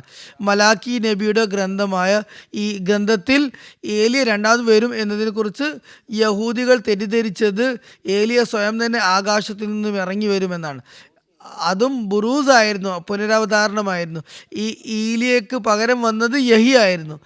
യഹൂദികളുടെ ഈ ഒരു വിശ്വാസം ഒരുമിച്ചുള്ള ഈ ഏലിയ തന്നെ ഭൂമിയിലേക്ക് രണ്ടാമതും വരണം എന്ന് പറയുന്നത് അത് വ്യാജമാക്കപ്പെട്ടു. രണ്ടാമത്തെ ഉദാഹരണം ഹസ്രത്ത് മസീഹ് ഇസ്ലാം പറഞ്ഞത് അതും പരീക്ഷണം അടങ്ങിയതാണ്. ജോതന്മാരുടെ ഇടയിലുള്ള പ്രവചനം. മസീഹ് ഇസ്ലാം ജൂതന്മാരുടെ കുടുംബത്തിൽ നിന്ന് വരുന്നതായിരിക്കും, ഇബ്രാഹിമിൻ്റെ കുടുംബത്തിൽ നിന്നായിരിക്കും എന്നാണ് ഈസാ അലൈഹി ഇസ്ലാമിനെ കുറിച്ച് അവരുടെ വിശ്വാസം ഉണ്ടായിരുന്നത്. ഹസരത്ത് അഖ്ദസ് മസീഹ് ഇസ്ലാം പറയുന്നു, ഇത് ജൂതന്മാർ കരുതിയിരുന്നത് മസീഹ് ആഖിർ സമാൻ ബനി ഇസ്രായേലിൽ നിന്ന് വരും എന്നായിരുന്നു. എന്നാൽ ബനി ഇസ്മായിൽ നിന്നാണ് റസൂലുള്ളാഹി സ്വല്ലല്ലാഹു അലൈഹി വസല്ലം വന്നത്.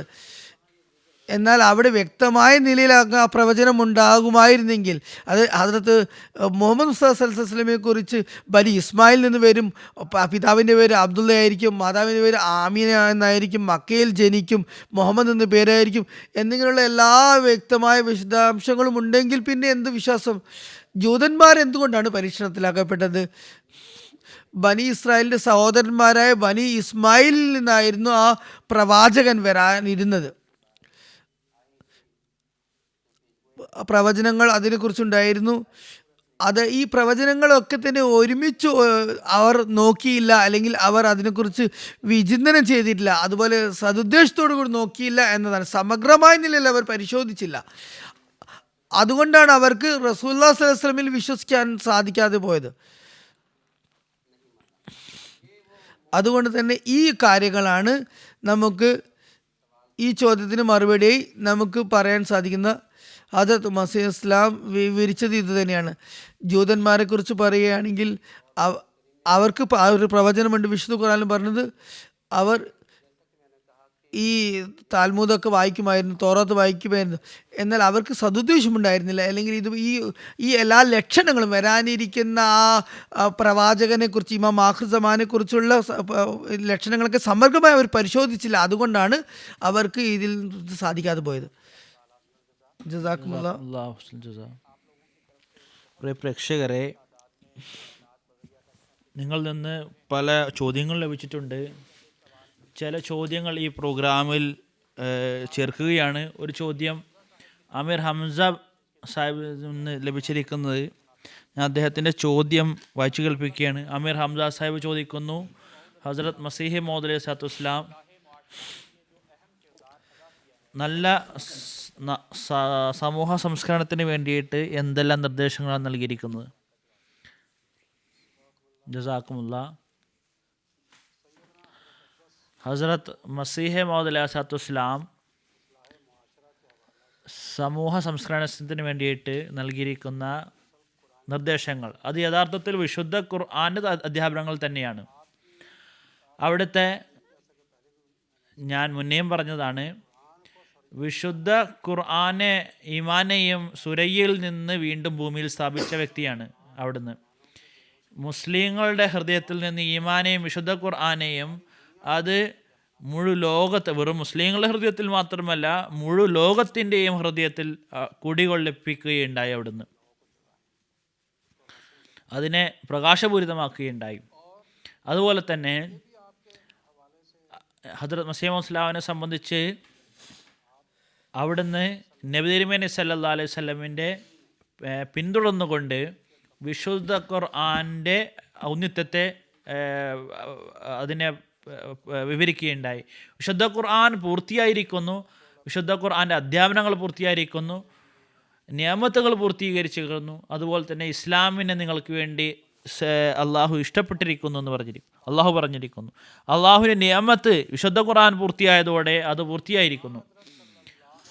നബി തിരുമേനി സല്ലല്ലാഹു അലൈഹി വസല്ലമിൻ്റെ അടിമത്തത്തിലാണ് അവിടുന്ന് അതിൻ്റെ അധ്യാപനങ്ങൾ ജനങ്ങളിലേക്ക് എത്തിച്ചത്. അപ്പോൾ നബി തിരുമേനി സല്ലല്ലാഹു അലൈഹി വസല്ലമിൻ്റെ അടിമത്തത്തിലാണ് അവിടുന്ന് ഈ ഒരു ജോലി ചെയ്തത്. അവിടുന്ന് പറയുന്നു, എൻ്റെ ജോലികൾ, എൻ്റെ കർമ്മങ്ങൾ അത് ലോകത്തിലെ പർവ്വതങ്ങൾ പോലെയാണെങ്കിലും ഞാൻ നബി തിരുമേനി സല്ലല്ലാഹു അലൈഹി വസല്ലമിനെ അനുസരിക്കുന്നവനും അടിമയുമല്ലായിരുന്നെങ്കിൽ അള്ളാഹു എനിക്ക് നൽകിയിട്ടുള്ള ഈ സ്ഥാനങ്ങൾ അത് ഒരിക്കലും എനിക്ക് ലഭിക്കുമായിരുന്നില്ല. അവിടുന്ന് തൻ്റെ ഒരു സ്വപ്നത്തെ വിവരിക്കുന്നു. ഒരു സ്വപ്നത്തിൽ ഒരു വ്യക്തി പറയുന്നു, ഹാദാ റജുലുൻ യുഹിബ്ബു റസൂലുള്ളാഹ്, ഈ വ്യക്തി നബി തിരുമേനി സല്ലല്ലാഹു അലൈഹി വസല്ലമയെ അതിയായി സ്നേഹിക്കുന്നുവെന്ന്. എനിക്കിതിൽ നിന്ന് മനസ്സിലായി, അള്ളാഹു ഈ കാലഘട്ടത്തിൽ എന്നിൽ നിന്ന് ആവശ്യപ്പെടുന്ന സേവനം, അതിൻ്റെ ഒരു നിബന്ധന നബി തിരുമേനി സല്ലല്ലാഹു അലൈഹി വസല്ലമയെ അതിയായി സ്നേഹിക്കുക എന്നുള്ളതാണ്. അവിടുന്ന് സമൂഹത്തിൽ ഉണ്ടാക്കേണ്ട പരിഷ്കരണത്തെ സംബന്ധിച്ച് അത് നിരവധിയാണ്. ഞാൻ സമയം ചുരുങ്ങിയതാണ്, അത് സംബന്ധമായിട്ട് കുറച്ച് കാര്യങ്ങൾ പറയാവുന്നതാണ്. ഹുദൂർ മസീഹ് മൗഊദ് അലൈഹി സ്വലാത്തു വസ്സലാം 1882 മുതൽ ഹുദൂർ തിരുമനസ് റാഹിനി അഹമ്മദിയ എന്ന ഗ്രന്ഥം എഴുതുകയുണ്ടായി. അവിടുന്ന് പറയുകയുണ്ടായി, ഈ ഗ്രന്ഥത്തിൽ ഈ കാലഘട്ടം എങ്ങനെയാണെന്നാൽ എല്ലാ മതത്തിലുള്ള വ്യക്തിയും മറ്റുള്ള മതത്തിലെ വ്യക്തിയുടെ മുകളിൽ ആക്രമിക്കുകയാണ്, മറ്റുള്ള മതത്തിനെ ആക്രമിക്കുകയാണ്. ഞാൻ വിശുദ്ധ ഖുർആൻ്റെ സൗന്ദര്യവും അതിൻ്റെ ഔന്നത്യവും ഞാൻ വെക്കുന്നതാണ്. നിങ്ങളുടെ ഗ്രന്ഥത്തിൻ്റെ ഔന്നത്യവും അതിൻ്റെ പ്രാധാന്യവും അതിൻ്റെ ഗുണങ്ങളും നിങ്ങൾ വിവരിക്കുക. ഇനി ഏതെങ്കിലും നിങ്ങൾ ക്രിസ്ത്യാനിയാണെങ്കിൽ നിങ്ങൾ ബൈബിളിൻ്റെ ഔന്നത്യം നിങ്ങൾ വിവരിക്കുക, അതിൻ്റെ ഗുണങ്ങളെ പറയുക. ഹിന്ദു ആണെങ്കിൽ വേദങ്ങളെ സംബന്ധിച്ച് അവർ സംസാരിക്കട്ടെ, അതിൻ്റെ ഗുണങ്ങളെ വിവരിക്കട്ടെ. ഞാൻ വിശുദ്ധ ഖുർആനെ സംബന്ധിച്ച് അതിൻ്റെ ഗുണങ്ങളെ നിങ്ങളുടെ മുമ്പിൽ വെക്കുന്നത്. ഞാൻ പറയുന്ന ആ ഗുണങ്ങൾ അതിൻ്റെ 5-ൽ 1 ഭാഗമെങ്കിലും നിങ്ങൾ അതിന് ഉദാഹരണമായിട്ട് തങ്ങളുടെ ഗ്രന്ഥങ്ങളിൽ നിന്ന് വെക്കുകയാണെങ്കിൽ ഞാൻ എൻ്റെ സമ്പത്തും നിങ്ങൾക്ക് വേണ്ടിയിട്ട് ഞാൻ നൽകുന്നതാണ്. ഒരു മതത്തിലെ വ്യക്തി മറ്റൊരു വ്യക്തിയെ മറ്റൊരു മതത്തിനെയും ആക്ഷേപിക്കേണ്ട ആവശ്യമില്ല, ചീത്ത പറയേണ്ട ആവശ്യമില്ല. തൻ്റെ ആ ഒരു ഗുണത്തെ സംബന്ധിച്ച് പറഞ്ഞാൽ മതി, തൻ്റെ മതത്തിൻ്റെ ഗുണത്തെ. അപ്പോൾ ഈ കാലഘട്ടം നിങ്ങൾ നോക്കുക, ഈ കാലഘട്ടത്തിൽ നിങ്ങൾ പരിഷ്കരിക്കാൻ ആഗ്രഹിക്കുകയാണെങ്കിൽ വിശുദ്ധ ഖുർആൻ നിങ്ങൾ കയ്യിലെടുക്കുക, അത് കൊണ്ട് നിങ്ങൾ ജിഹാദ് ചെയ്യുക. ജാഹിദും ബിഹി ജിഹാദൻ കബീറ, ഈ വിശുദ്ധ ഖുർആനെ കയ്യിലെടുത്തുകൊണ്ട് നിങ്ങൾ വലിയ ജിഹാദ് ചെയ്യുക എന്ന്. ഇപ്പോൾ പേനയുടെ ജിഹാദാണ്. അവിടുന്ന് പറയുന്നു, ഈ കാലഘട്ടത്തിൽ പേനയുടെ മുന കൊണ്ടായിരിക്കും ജിഹാദ് ചെയ്യുക. ഈ ആ കാലഘട്ടത്തിൽ ജനങ്ങളുടെ രക്തം ചൊലിച്ചിലിൻ്റെ കാരണം അതിനെ അവസാനിപ്പിക്കാനുള്ള കാരണമാവുകയുണ്ടായി ഹുസൂർ തിരുമനസ് പറഞ്ഞത്, നിങ്ങൾ വാളെടുക്കരുത്, നിങ്ങൾ നിങ്ങളുടെ കാര്യങ്ങൾ അതിനെ പ്രചരിപ്പിക്കണമെങ്കിൽ നിങ്ങൾ പേനയെടുക്കുക എന്ന്. അവിടുന്ന് പറയുകയുണ്ടായി, എല്ലാ വ്യക്തിക്കും അവന് മനുഷ്യകുലത്തോട് യഥാർത്ഥത്തിലുള്ള സ്നേഹം അവൻ്റെ ഹൃദയത്തിലുണ്ടായിരിക്കണം. അവിടുന്ന് പറയുന്നു, ഞാൻ മനുഷ്യകുലത്തോട് എങ്ങനെ സ്നേഹിക്കുന്നെന്നാൽ മാതാവ് തൻ്റെ മക്കളെ സ്നേഹിക്കുന്ന പോലെ, കുട്ടികളെ സ്നേഹിക്കുന്ന പോലെ ഞാൻ മനുഷ്യകുലത്തെ സ്നേഹിക്കുന്നു എന്ന് അവിടുന്ന് പറയുന്നു. അപ്പോൾ സാമൂഹിക സംസ്കരണത്തിൻ്റെ ഒരു അടിസ്ഥാനം എന്നുള്ളത് മനുഷ്യകുലത്തോടുള്ള സ്നേഹമാണ്. നിരവധി ഉദാഹരണങ്ങൾ വിശുദ്ധ ഖുർആൻ്റെ വെളിച്ചത്തിൽ, നബി തിരുമേനി സല്ലല്ലാഹു അലൈഹി വസല്ലമിൻ്റെ ജീവിതത്തിൻ്റെയും അധ്യാപനത്തിൻ്റെയും വെളിച്ചത്തിൽ ഹുസൂർ തിരുമനസ് നമ്മുടെ മുമ്പിൽ വെക്കുകയുണ്ടായി. ഇനി ആവശ്യം എന്താണ്? ആ ഗ്രന്ഥങ്ങൾ, പ്രത്യേകിച്ച് ഹദ്റത്ത് മസീഹ് മൗഊദ് അലൈഹിസ്സലാത്തു വസ്സലാമിൻ്റെ സംബന്ധിച്ച് ഇത് സംബന്ധമായിട്ട് എഴുതപ്പെട്ട ഗ്രന്ഥങ്ങൾ, അതിനെ വായിക്കുക. ബറാഹിൻ അഹമ്മദിയ പറഞ്ഞ പോലെ തന്നെ, അതുപോലെ തന്നെ ഇസ്ലാമിക തത്വജ്ഞാനം അത് വായിക്കുകയാണെങ്കിൽ മനസ്സിലാകുന്നതാണ് എങ്ങനെയാണ് അവിടുന്ന് ഇസ്ലാമിൻ്റെ അധ്യാപനത്തെ, പ്രകാശപൂരിതമായ അധ്യാപനത്തെ അതിനെ ലോകത്തിന് മുമ്പിൽ വെച്ചതെന്ന്. അതിൻ്റെ ഫലമായിക്കൊണ്ട് ഈ ഗ്രന്ഥത്തിൽ പ്രത്യേകിച്ച് അവിടുന്ന് സാമൂഹിക സംസ്കരണത്തിന് വേണ്ടിയിട്ട് പല വിധത്തിലുള്ള രീതികളും അവിടുന്ന് ഇതിൽ പറഞ്ഞിരിക്കുന്നു. അപ്പോൾ ഇത് വായിക്കാൻ വേണ്ടി ഞാൻ നിങ്ങളോട് അപേക്ഷിക്കുകയാണ്. ഹിദായത്ത് ആഗ്രഹിക്കുന്നവർ, നേർമാർഗം ആഗ്രഹിക്കുന്നവർ ഈ ഗ്രന്ഥം വായിക്കുക. ജസാക്കുമുല്ലാ വസൽ ജസാ. മാന്യപ്രേക്ഷകരെ, മറ്റൊരു ചോദ്യം ടെക്സ്റ്റ് മെസ്സേജായി കിട്ടിയിരിക്കുന്നു. കശ്മീർ ഇന്ത്യയിൽ നിന്നും നീൽ തായർ സാബ് ചോദിക്കുന്നു, ഹസ്രത്ത് മിർസ ഗുലാം അബ്ദുൽ ഖാദിയാനി അലൈഹി സ്വലാത്തു വസ്സലാം തന്നെക്കുറിച്ച് റസൂലുള്ളാഹിയുടെ പിന്തുടർച്ചക്കാരനും അതുപോലെ ശരീഅത്ത് അല്ലാത്ത നബിയും ആണെന്ന് പറയുന്നു. എന്തുകൊണ്ടാണ് ശരീഅത്ത് ഇല്ലാതെ വന്നിട്ടും ഫിഖി കാര്യങ്ങളും അതുപോലെ തന്നെ വേറെ തന്നെ ഫിഖിയും കർമ്മവശങ്ങളും ഒന്നും ഇല്ലാത്തത് എന്നാണ് ചോദിക്കുന്നത്. നിയാസ് അഹമ്മദ് നായിക് സാഹിബിനാണ് ചോദ്യം. ഈ ചോദ്യത്തിന് മറുപടി നൽകാൻ അപേക്ഷിക്കുന്നു. ജസാക്കുമുല്ലാ. ഇത് ഉന്നയിച്ച ചോദ്യം എന്നത് താബിയും ഗൈർ തശ്രീ നബിയും എന്നതിനെ കുറിച്ചാണ് പറഞ്ഞത്. അതുപോലെ തന്നെ മറ്റ് വിധികളും മറ്റ് മതവിധികളുമൊക്കെ വേറെ വേണമല്ലോ എന്നാണ് പറഞ്ഞത്. ഇത് ഒരു അബദ്ധ ജടിലമായ വിശ്വാസമാണ്. ഇതെല്ലാം ഞങ്ങളുടെ വിശ്വാസം. മതത്തിൻ്റെ അടിസ്ഥാനം അല്ലെങ്കിൽ സാരം എന്ന് പറയുന്നത് ലാ ഇലാഹ ഇല്ലല്ലാഹ് മുഹമ്മദ് റസൂലുള്ളാഹി എന്നാണ് ഞങ്ങൾ വിശ്വസിക്കുന്നത്. നമ്മുടെ ഫിഖയുടെ അടിസ്ഥാനം വിശുദ്ധ ഖുർആനും സുന്നത്തും ഹദീസും ഇജ്മായും ഒക്കെ തന്നെയാണ്. ഇവരുടെ പഠിച്ചുണ്ടാക്കിയ ഈ വിശ്വാസം നമുക്ക് സ്വീകരിക്കാൻ സാധിക്കുന്നില്ല. നമ്മൾ ഇസ്ലാം നമ്മോട് പറഞ്ഞതും സന്മാർഗത്തിന് 3 മാർഗങ്ങളാണുള്ളത് അള്ളാഹു നിശ്ചയിച്ചിട്ടുള്ളത്. ഒന്ന് വിശുദ്ധ ഖുർആൻ, അത് സുദൃഢമായി വിശ്വാസയോഗ്യമായ ഗ്രന്ഥമാണ്. അടുത്തത് ഉമ്മത്തെ മുഹമ്മദിയയുടെ സംസ്കരണത്തിന് വേണ്ടി അല്ലെങ്കിൽ മാർഗദർശനത്തിന് വേണ്ടി സുന്നത്തിനെ വെച്ചിട്ടുണ്ട്. റസൂലുള്ളാഹി സ്വല്ലല്ലാഹു അലൈഹി വസല്ലം പറഞ്ഞത് ഖുറാനും സുന്നത്തും അല്ലെങ്കിൽ സുന്നത്തും ഹദീസും തമ്മിൽ വ്യത്യാസം മസീഹ് ഇസ്ലാം പറഞ്ഞത്, സുന്നത്ത് എന്ന് പറയുന്നത് റസൂലുള്ളാഹി സ്വല്ലല്ലാഹു അലൈഹി വസല്ലമിൻ്റെ കാലഘട്ടത്തിൽ തന്നെ തുടങ്ങിയ കാര്യങ്ങളാണ്, അതിൻ്റെ ആ നടപടിക്രമങ്ങളാണ്. ഹദീസ് എന്ന് പറയുന്നത് മസീഹ് റസൂലുള്ളാഹി സ്വല്ലല്ലാഹു അലൈഹി വസല്ലമയുടെ വഫാത്തിന് ശേഷം 150-200 വർഷങ്ങൾക്ക് ശേഷം ക്രോഡീകരിക്കപ്പെട്ട സമാഹരണമാണ്. ഇതാണ് വ്യത്യാസം എന്ന് മസീഹ് ഇസ്ലാം പറഞ്ഞത്. ഫിഖയുടെ അടിസ്ഥാനം അല്ലെങ്കിൽ നമ്മുടെ തത്വം എന്ന് പറയുന്നത് വിശുദ്ധ ഖുറാനും ഹദീസും സുന്നത്ത് ഖുറാൻ സുന്നത്ത് ഹദീസ് ഇജ്മ എന്നതാക്കാണ്. ഇതൊക്കെയാണ് അടിസ്ഥാനമാക്കി നമ്മൾ പ്രവർത്തിക്കുന്നത്. റസൂലുള്ളാഹി സ്വല്ലല്ലാഹു അലൈഹി വസല്ലമയെ കുറിച്ച് ഹദ്റത്ത് മസീഹ് ഇസ്ലാം പറഞ്ഞത്, ഉസ് നൂർ പർ ഫിദാവും ഉസ് കായി മേ ഹുവാവും വഹ മേ ചീസ്. ആരുടെ തേജസ്സി പാരിടത്തെ ആഭായമാക്കുന്നത് എൻ്റെ ഗുരു, നാമാഭിധാനം മുഹമ്മദ് താൻ, പ്രാണപ്രിയനത് തന്നെയല്ലോ എന്നാണ് മസീഹ് ഇസ്ലാം പാടിയത്. മസീഹ് ഇസ്ലാം പറഞ്ഞത് വിശുദ്ധ റസൂലുള്ളാഹി സ്വല്ലല്ലാഹു അലൈഹി വസല്ലം സൂര്യനാണ്, ആ സൂര്യനിൽ നിന്ന് പ്രകാശം സ്വീകരിക്കുന്ന ഞാൻ ഒരു ചന്ദ്രൻ മാത്രമാണ് എന്നാണ് പറഞ്ഞത്. അതുപോലെ റസൂലുള്ളാഹി സ്വല്ലല്ലാഹു അലൈഹി വസല്ലം നമുക്കെല്ലാവർക്കും സൂര്യനെ പോലെയുള്ള പ്രഭ ചൊരിയുന്ന ഒരു വ്യക്തിത്വമാണ്. റസൂലുള്ളാഹി സ്വല്ലല്ലാഹു അലൈഹി വസല്ലമയെ പിൻപറ്റിയും ചുറ്റിപ്പറ്റിയുമാണ് നമ്മുടെ എല്ലാ കാര്യങ്ങളും ഉള്ളത്. ഇവിടെ നമുക്ക് പറയാൻ സാധിക്കുന്നത് അല്ലെങ്കിൽ ഇവിടെ നമ്മൾ പറയേണ്ട കാര്യമുള്ളത് ഹനഫി ഫിക്ക അതിനോടാണ് നമ്മൾ കൂടുതൽ സാദൃശ്യം വെച്ച് പുലർത്തുന്നത്. ഹസ്രത്ത് മസീഹ് ഇസ്ലാം ഇമാം അബു ഹനീഫയെ പ്രശംസിച്ചുകൊണ്ട് പറഞ്ഞത്, വിശുദ്ധ ഖുറാനിൽ നിന്നും മസലകൾ ഇറക്കുന്നതിൽ യദേ തൂല വളരെ പ്രാഗൽഭ്യമുള്ള വ്യക്തിയാണ് ഇമാം അബു ഹനീഫ എന്ന് പറഞ്ഞു. അതിൽ പ്രാവീണ്യമുണ്ടെന്ന് പറയുകയുണ്ടായി. വേറെ സഖാറായിരുന്നു.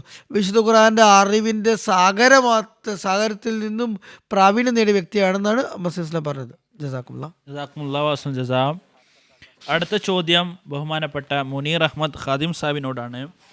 ഹസ്രത്ത് മസീഹ് മൗഊദ് അലൈഹി സ്വലാത്തു വസ്സലാം ആരാധനകളുടെ യഥാർത്ഥ ഉദ്ദേശം എന്താണ് പറഞ്ഞിരിക്കുന്നത് ഈ ഗ്രന്ഥത്തിൽ? ഹസ്രത്ത് അഖ്ദസ് മസീഹ് മൗഊദ് അലൈഹി സ്വലാത്തു വസ്സലാം ആരാധനയുടെ യഥാർത്ഥ ഉദ്ദേശം അത് അള്ളാഹുവിൻ്റെ സ്നേഹം, പ്രേമമാണ് പറഞ്ഞിരിക്കുന്നത്. അള്ളാഹുവിൻ്റെ ഇഷ്ക്, അള്ളാഹുവിൻ്റെ പ്രേമം അത് മനുഷ്യന് ലഭ്യമാവുക എന്നുള്ളതാണ്. ഇതിനു വേണ്ടിയിട്ട് ഹുസൂർ തിരുമേനി ഈ ഒരു ഗ്രന്ഥത്തിൽ പറഞ്ഞിട്ടുള്ള വാക്കുകൾ തന്നെ ഉദ്ധരണി തന്നെ ഞാൻ വെക്കാൻ ആഗ്രഹിക്കുകയാണ്.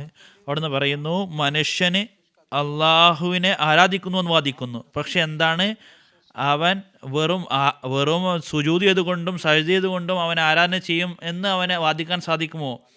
വെറും തസ്ബീഹ് ചെയ്തുകൊണ്ട് ആരാധിക്കുന്നു എന്ന് അവനക്ക് പറയാൻ സാധിക്കുമോ? പക്ഷേ ആരാധന എന്നുള്ളത് അള്ളാഹുവിൻ്റെ സ്നേഹം ഏത് നിലവാരത്തിലാണ് അവൻ ലഭിക്കുന്നതെന്നാൽ അവൻ്റെ സ്വന്തം അസ്തിത്വം നഷ്ടപ്പെട്ടു പോകുന്ന രീതിയിലുള്ള മുഹബ്ബത്ത് അവന് അള്ളാഹുവിനോടും ഉണ്ടാകുമ്പോൾ അള്ളാഹുവിന് സുദൃഢമായിട്ടുള്ള വിശ്വാസം ഉണ്ടായിരിക്കണം.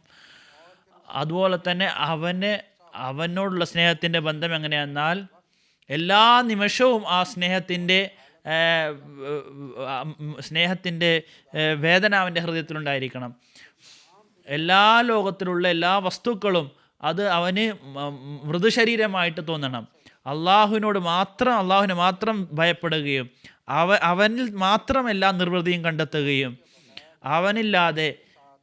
അവനില്ലാതെ മറ്റൊരു വസ്തുവിനോടും ഹൃദയം ചേർക്കാതിരിക്കുകയും ചെയ്യുമ്പോഴാണ് അതിനെയാണ് ആരാധന എന്ന് പറയുന്നത്. ഈ ഒരു നിലവാരം ഇത് അള്ളാഹുവിൻ്റെ പ്രത്യേക അനുഗ്രഹമില്ലാതെ സാധ്യമല്ല. അതുകൊണ്ടാണ് ഈ ഒരു ദുആ പഠിപ്പിച്ചിരിക്കുന്നു, ഇയ്യാക നഅ്ബുദു വ ഇയ്യാക നസ്തഈൻ, ഞാൻ നിന്നെ തന്നെ ആരാധിക്കുന്നു. പക്ഷെ എങ്ങനെയാണ് യഥാർത്ഥ രീതിയിൽ ആരാധിക്കുക എന്നുള്ള നിലവാരം നമുക്ക് ലഭ്യമാവുക? നിന്റെ സഹായമില്ലാതെ അത് സാധ്യമല്ല. അള്ളാഹുവിനെ യഥാർത്ഥ ആരാധ്യനായിട്ട് മനസ്സിലാക്കുകയും ഇത് തന്നെയാണ് വിലായത്ത് എന്നുള്ള സ്ഥാനം. ഈ ഒരു സ്ഥാനം ഇത് അള്ളാഹുവിൻ്റെ സഹായമില്ലാതെ ഒരിക്കലും സാധ്യമല്ല. ഇതിൻ്റെ ലഭ്യമാകുന്നതിൻ്റെ അടയാളം ഇതാണ്, അള്ളാഹുവിൻ്റെ മഹാത്മ്യം ഹൃദയത്തിലുണ്ടാകുന്നതാണ്. അള്ളാഹുവിൻ്റെ സ്നേഹം ഹൃദയത്തിൽ ഉണ്ടാകുന്നു. അവനിൽ മാത്രം തവക്കൽ ചെയ്യുന്നു, അവനെ മാത്രം സ്നേഹിക്കുന്നു, മറ്റെല്ലാ വസ്തുക്കളെക്കാളും അവനെ മുൻഗണന നൽകുന്നു. അവൻ്റെ ജീവിതത്തിൻ്റെ ലക്ഷ്യം അവനെ ഓർക്കുക മാത്രമായി മനസ്സിലാക്കുന്നു. ഇബ്രാഹിമിനെ പോലെ തൻ്റെ കൈകൊണ്ട് അവൻ്റെ പ്രിയപ്പെട്ട വസ്തുവിനെയും ബലിയർപ്പിക്കാൻ വേണ്ടിയിട്ട് അവൻ തയ്യാറാകുന്നു. തീയിലേക്ക് ഇടാൻ അവന് കൽപ്പന ഉണ്ടാകുമ്പോൾ അതിനെല്ലാം അവൻ തീയിലേക്ക് വലിച്ചെറിയുന്നു. അള്ളാഹുവിൻ്റെ സ്നേഹത്തിൽ അള്ളാഹുവിന് വേണ്ടിയിട്ട് എല്ലാ വസ്തുക്കളെയും ഉപേക്ഷിക്കുന്നു. ഇത് വളരെയധികം നേരിയ പാതയാണ്. ഈ പാനീയം വളരെ കയ്പുള്ള പാനീയമാണ്. വളരെ കുറഞ്ഞ ആൾക്കാരാണ് ഈ വാതിലൂടെ കടക്കുന്നത്. ഈ ഒരു പാനീയം കുടിക്കുന്നവർ വളരെ കുറവാണ്. വ്യഭിചാരത്തിൽ നിന്ന് രക്ഷപ്പെടുന്നത് എന്നുള്ളത് വലിയൊരു കാര്യമല്ല. കള്ളസാക്ഷ്യം പറയാതിരിക്കുക എന്നുള്ളത് വലിയ കാര്യമില്ല. പക്ഷെ എല്ലാ കാര്യത്തിലും അള്ളാഹുവിനെ മുൻഗണന നൽകുക എന്നുള്ളത്, അവനെ യഥാർത്ഥ സ്നേഹിക്കുക എന്നുള്ളത്, ലോകത്തിലുള്ള എല്ലാ ബുദ്ധിമുട്ടുകളെയും അവന് വേണ്ടി സഹിക്കുക എന്നുള്ളത് അത് ബുദ്ധിമുട്ടുള്ളതാണ്. ഈ ഒരു സ്ഥാനം എന്നുള്ളത് ഇത് സിദ്ദീഖീങ്ങൾക്കല്ലാതെ മറ്റാർക്കും ലഭിക്കുമില്ല.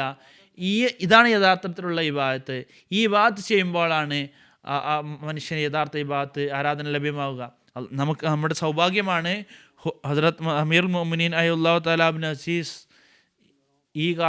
ഈ സമയത്ത് ഇപ്പോൾ അള്ളാഹുവിൻ്റെ സ്നേഹത്തെ സംബന്ധിച്ചാണ്, ആരാധനയുടെ ലക്ഷ്യം എന്താണ് എന്നതിനെ സംബന്ധിച്ചാണ് നമ്മളോട് ഖുത്ബ നൽകുന്നത്. ഇപ്പോൾ ഹുദൂർ തിരുമേനി ഇത് സംബന്ധമായിട്ട് ആദ്യ ഖുത്ബ നൽകിയ, അതായത് 26 ഡിസംബറിൽ ഇപ്പോൾ ഇന്നലെ കഴിഞ്ഞ ഒരു ഖുത്ബയിലും ഇതിനെ സംബന്ധിച്ച് തന്നെയാണ് പറഞ്ഞിരുന്നത്. അതിൽ ഹുദൂർ തിരുമേനി നബി തിരുമേനി സല്ലല്ലാഹു അലൈഹി വസല്ലമിൻ്റെ ഒരു ദുആ പഠിപ്പിച്ചിരിക്കുന്നു. ആ ദുആ ഇതാണ്: അല്ലാഹുമ്മ ഇന്നി അസ്അലുക ഹുബ്ബക വ ഹുബ്ബ മൻ യുഹിബ്ബുക വൽ അമലല്ലദീ യുബല്ലിഗ്നി ഹുബ്ബക അല്ലാഹുമ്മ അജ്അൽ ഹുബ്ബക അഹബ്ബ ഇലയ്യ മിൻ നഫ്സി വഅഹ്ലി വമിനൽ മാഉൽ ബാഇരിദ്. ഇത് തിർമിദിയിലുള്ള ഒരു ദുആയാണ്. ഇതിൻ്റെ തർജ്ജമ ഇതാണ്: അള്ളാഹുവെ, ഞാൻ നിൻ്റെ സ്നേഹത്തെ ആഗ്രഹിക്കുന്നു, അതുപോലെ തന്നെ നിൻ്റെ പ്രിയപ്പെട്ട ജനങ്ങളുടെ സ്നേഹവും ഞാൻ ആഗ്രഹിക്കുന്നു. അത് ഏറ്റവും വലുത് നബി കരീം സല്ലല്ലാഹു അലൈഹി വസല്ലമാണ് അവരിൽ. അതുപോലെ തന്നെ നിൻ്റെ സ്നേഹം കരസ്ഥമാക്കുന്ന കർമ്മങ്ങളെയും ഞാൻ ആഗ്രഹിക്കുന്നു. അതുപോലെ തന്നെ അള്ളാഹുവെ, ഞാൻ നിൻ്റെ സ്നേഹം ആഗ്രഹിക്കുന്നു. എത്രത്തോളം നിൻ്റെ സ്നേഹം എനിക്ക് പ്രിയങ്കരമാവണമെന്നാൽ എൻ്റെ നഫ്സും എൻ്റെ അസ്തിത്വവും എൻ്റെ കുടുംബവും അതുപോലെ തന്നെ തണുത്ത വെള്ളത്തെക്കാളും പ്രിയങ്കരമാവണം നീ എനിക്ക്. അമീറുൽ മുഅ്മിനീൻ അയ്യല്ലാഹു തആല അൽ അസീസ് ഈ ദുആ പഠിപ്പിച്ചുകൊണ്ട് പറയുന്നു, ഈ ദുആ ഇത് എല്ലാ വ്യക്തിക്കും അത് ചെല്ലേണ്ട ആവശ്യമുണ്ട്. ഹുസൂത്തിൻ നഫ്സിനോട് സ്നേഹിക്കുന്നു എന്ന് വാദിക്കുന്ന എല്ലാ വ്യക്തിക്കും ചെല്ലണം. അവന് ആഗ്രഹിക്കുന്നുണ്ട് അള്ളാഹുവിനെ സ്നേഹിക്കണം എന്ന്, അള്ളാഹുവിൻ്റെ മെഹബൂബ് ആവണമെന്ന് അവൻ ആഗ്രഹിക്കുന്നുണ്ടെങ്കിൽ ഇത് ചെല്ലണം. അള്ളാഹു അവൻ്റെ മുകളിൽ കരുണ ചെയ്യട്ടെ. ഹസ്രത്ത് മസീഹ് മൗഊദ് അലൈഹിസ്സലാത്തു വസ്സലാമിൻ്റെ പഞ്ചാബിയിലുള്ള ഒരു ഇൽഹാം ഇതാണ്: ഇഷ്ക ഇലാഹി മൂപ്പർ വസേ വലിയ ആൻ ഷാനി.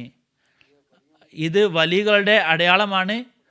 അവരുടെ വായിൽ അള്ളാഹുവിൻ്റെ ഇഷ്കായിരിക്കും എപ്പോഴൊന്നും. അപ്പോൾ ഹസ്രത്ത് മസീഹ് മൗഊദ് അലൈഹിസ്സലാത്തു വസ്സലാം അള്ളാഹുവിനോടുള്ള സ്നേഹം, അതിൻ്റെ ഉദ്ദേശം, ആരാധനയുടെ ഉദ്ദേശം വിവരിച്ചിരിക്കുന്നു. ഹുസൂർ തിരുമേനിയുടെ ഖുതുബകളിലും നാം വീണ്ടും വീണ്ടും കേൾക്കുന്നു. നമുക്ക് ഈ പ്രത്യേകിച്ച് ആ ഖുതുബകൾ കേൾക്കുകയും അതിനെ വായിക്കുകയും അതിൽ പ്രവർത്തിക്കുകയും ചെയ്യേണ്ടതാണ്. അള്ളാഹു നമുക്ക് തൗഫീഖ് നൽകട്ടെ. ജസാക്കുമുല്ലാ വാസിൽ ജസാ. അടുത്ത ചോദ്യം മൗലാന നിയാസ് അഹമ്മദ് നായിക് സാഹിബിനോടാണ്. ഹസ്രത്ത് മസീഹ് മൗഊദ് അലൈഹിസ്സലാത്തു വസ്സലാം ഇപ്രകാരം പറയുന്നു: ഒരു വ്യക്തിക്ക് ദൈവത്തിൻ്റെ ഭാഗത്തു നിന്ന് വരദാനമായി പരിശുദ്ധമായ വഹി ഇറങ്ങുന്നത് സ്വന്തം അസ്തിത്വം വെടിഞ്ഞ മരണം സ്വീകരിച്ച വ്യക്തികൾക്കാണ്. ഇതിനെക്കുറിച്ച് വിശദീകരിക്കാമോ? ജസാക്കുമുല്ലാ.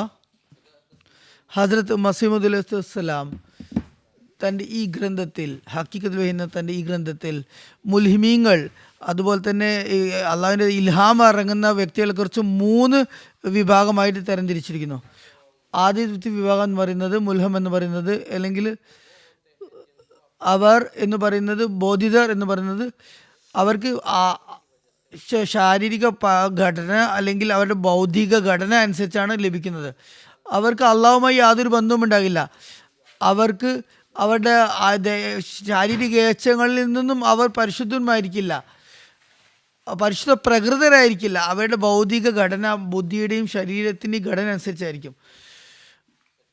മറ്റൊരു കാര്യം പറയുന്നത്, നല്ല കൊടും തണുപ്പ് അല്ലെങ്കിൽ രാത്രിയുള്ള ഇരുട്ടിൽ അകലിൽ നിന്നും ഒരു പുക കണ്ടു. ആ പുക കണ്ടവർക്ക്, ആ വ്യക്തിക്ക് വെളിച്ചമോ അതുപോലെ തന്നെ ചൂടോ ലഭിക്കുന്നതല്ല. ഹുസൂർ പറയുന്നു, മസീഹ് ഇസ്ലാം പറയുന്നു, ഈ വിഭാഗം എന്ന് പറയുന്നത് അവർക്ക് പ്രകാശവും വെളിച്ചവും ചൂടും ലഭിക്കാത്ത പോലെ തന്നെ അള്ളാഹുവിൻ്റെ അനുഗ്രഹങ്ങൾ ഇതുകൊണ്ട് അവർക്ക് ലഭ്യമാകുന്നതല്ല. മറ്റൊരു കൂട്ടർ എന്ന് പറയുന്നത്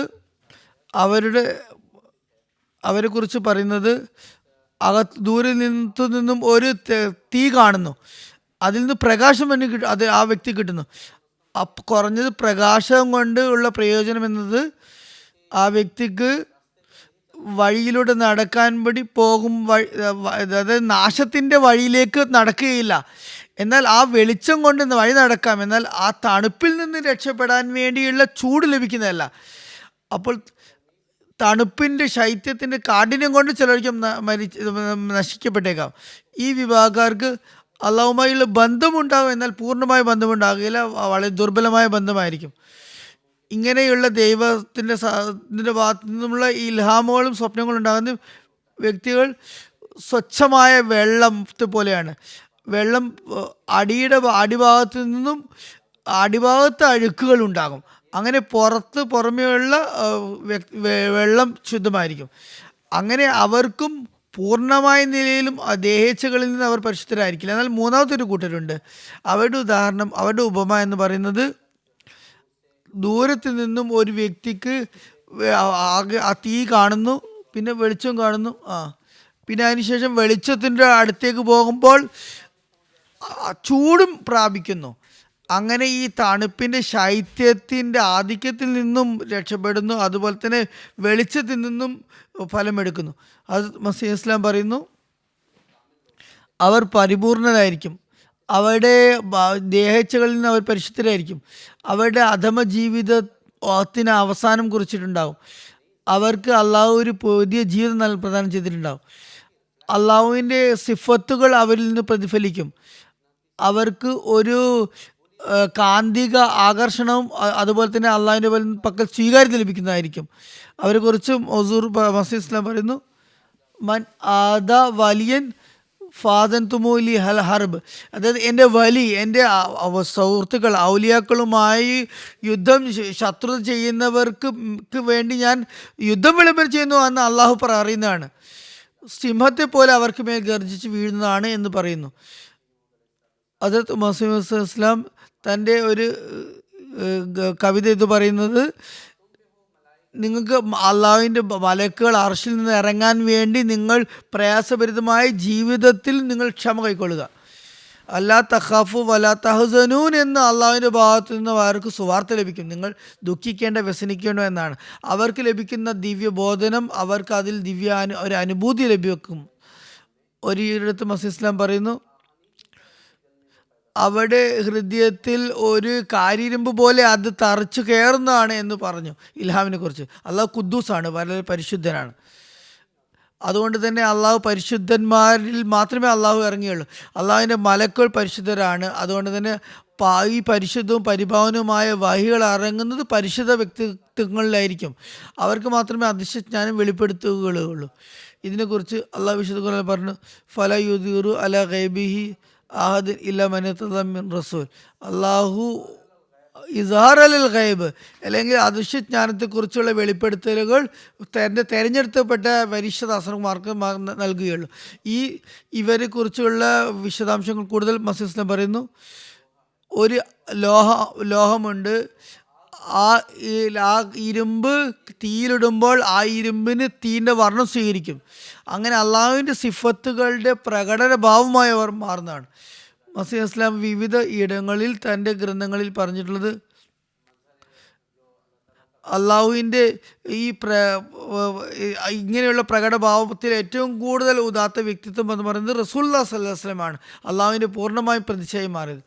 വിശുദ്ധ ഖുർആനിൽ അള്ളാഹു പറഞ്ഞത്, മാ റമൈത ഇസ് റമൈത വലാകിന്നല്ലാഹു റമ എന്നാണ് റസൂലുള്ളാഹി സ്വല്ലല്ലാഹു അലൈഹി വസല്ലമയെ കുറിച്ച് പറഞ്ഞത്. അല്ലയോ നബി, താങ്കൾ ബദറിൻ്റെ മൈതാനത്തിൽ മണൽ വാരി എറിഞ്ഞപ്പോൾ താങ്കളല്ല, അത് ഞാനാണ് എറിഞ്ഞത്. അള്ളാഹു തൻ്റെ കരങ്ങളെ അള്ളാഹുവിൻ്റെ റസൂലിൻ്റെ കൈകളായി പറയുകയുണ്ടായി, യദുല്ലാഹി ഫൗക അയ്ദിഹിം. അങ്ങനെയുള്ള ആളുകളുമായുള്ള അള്ളാഹുവിൻ്റെ പെരുമാറ്റം ഇപ്രകാരമാണ്. അവരിൽ നിന്ന് പിന്നെ ദിവ്യാത്ഭുതങ്ങൾ പ്രകടമാകുന്നു. ആ ദിവ്യാത്ഭുതങ്ങളാണെങ്കിലോ അത് വളരെയധികം പ്രത്യേകമായതായിരിക്കും. അതിൽ മനുഷ്യൻ്റെ യാതൊരു കൈകടത്തലുകളും ഉണ്ടാകുകയില്ല.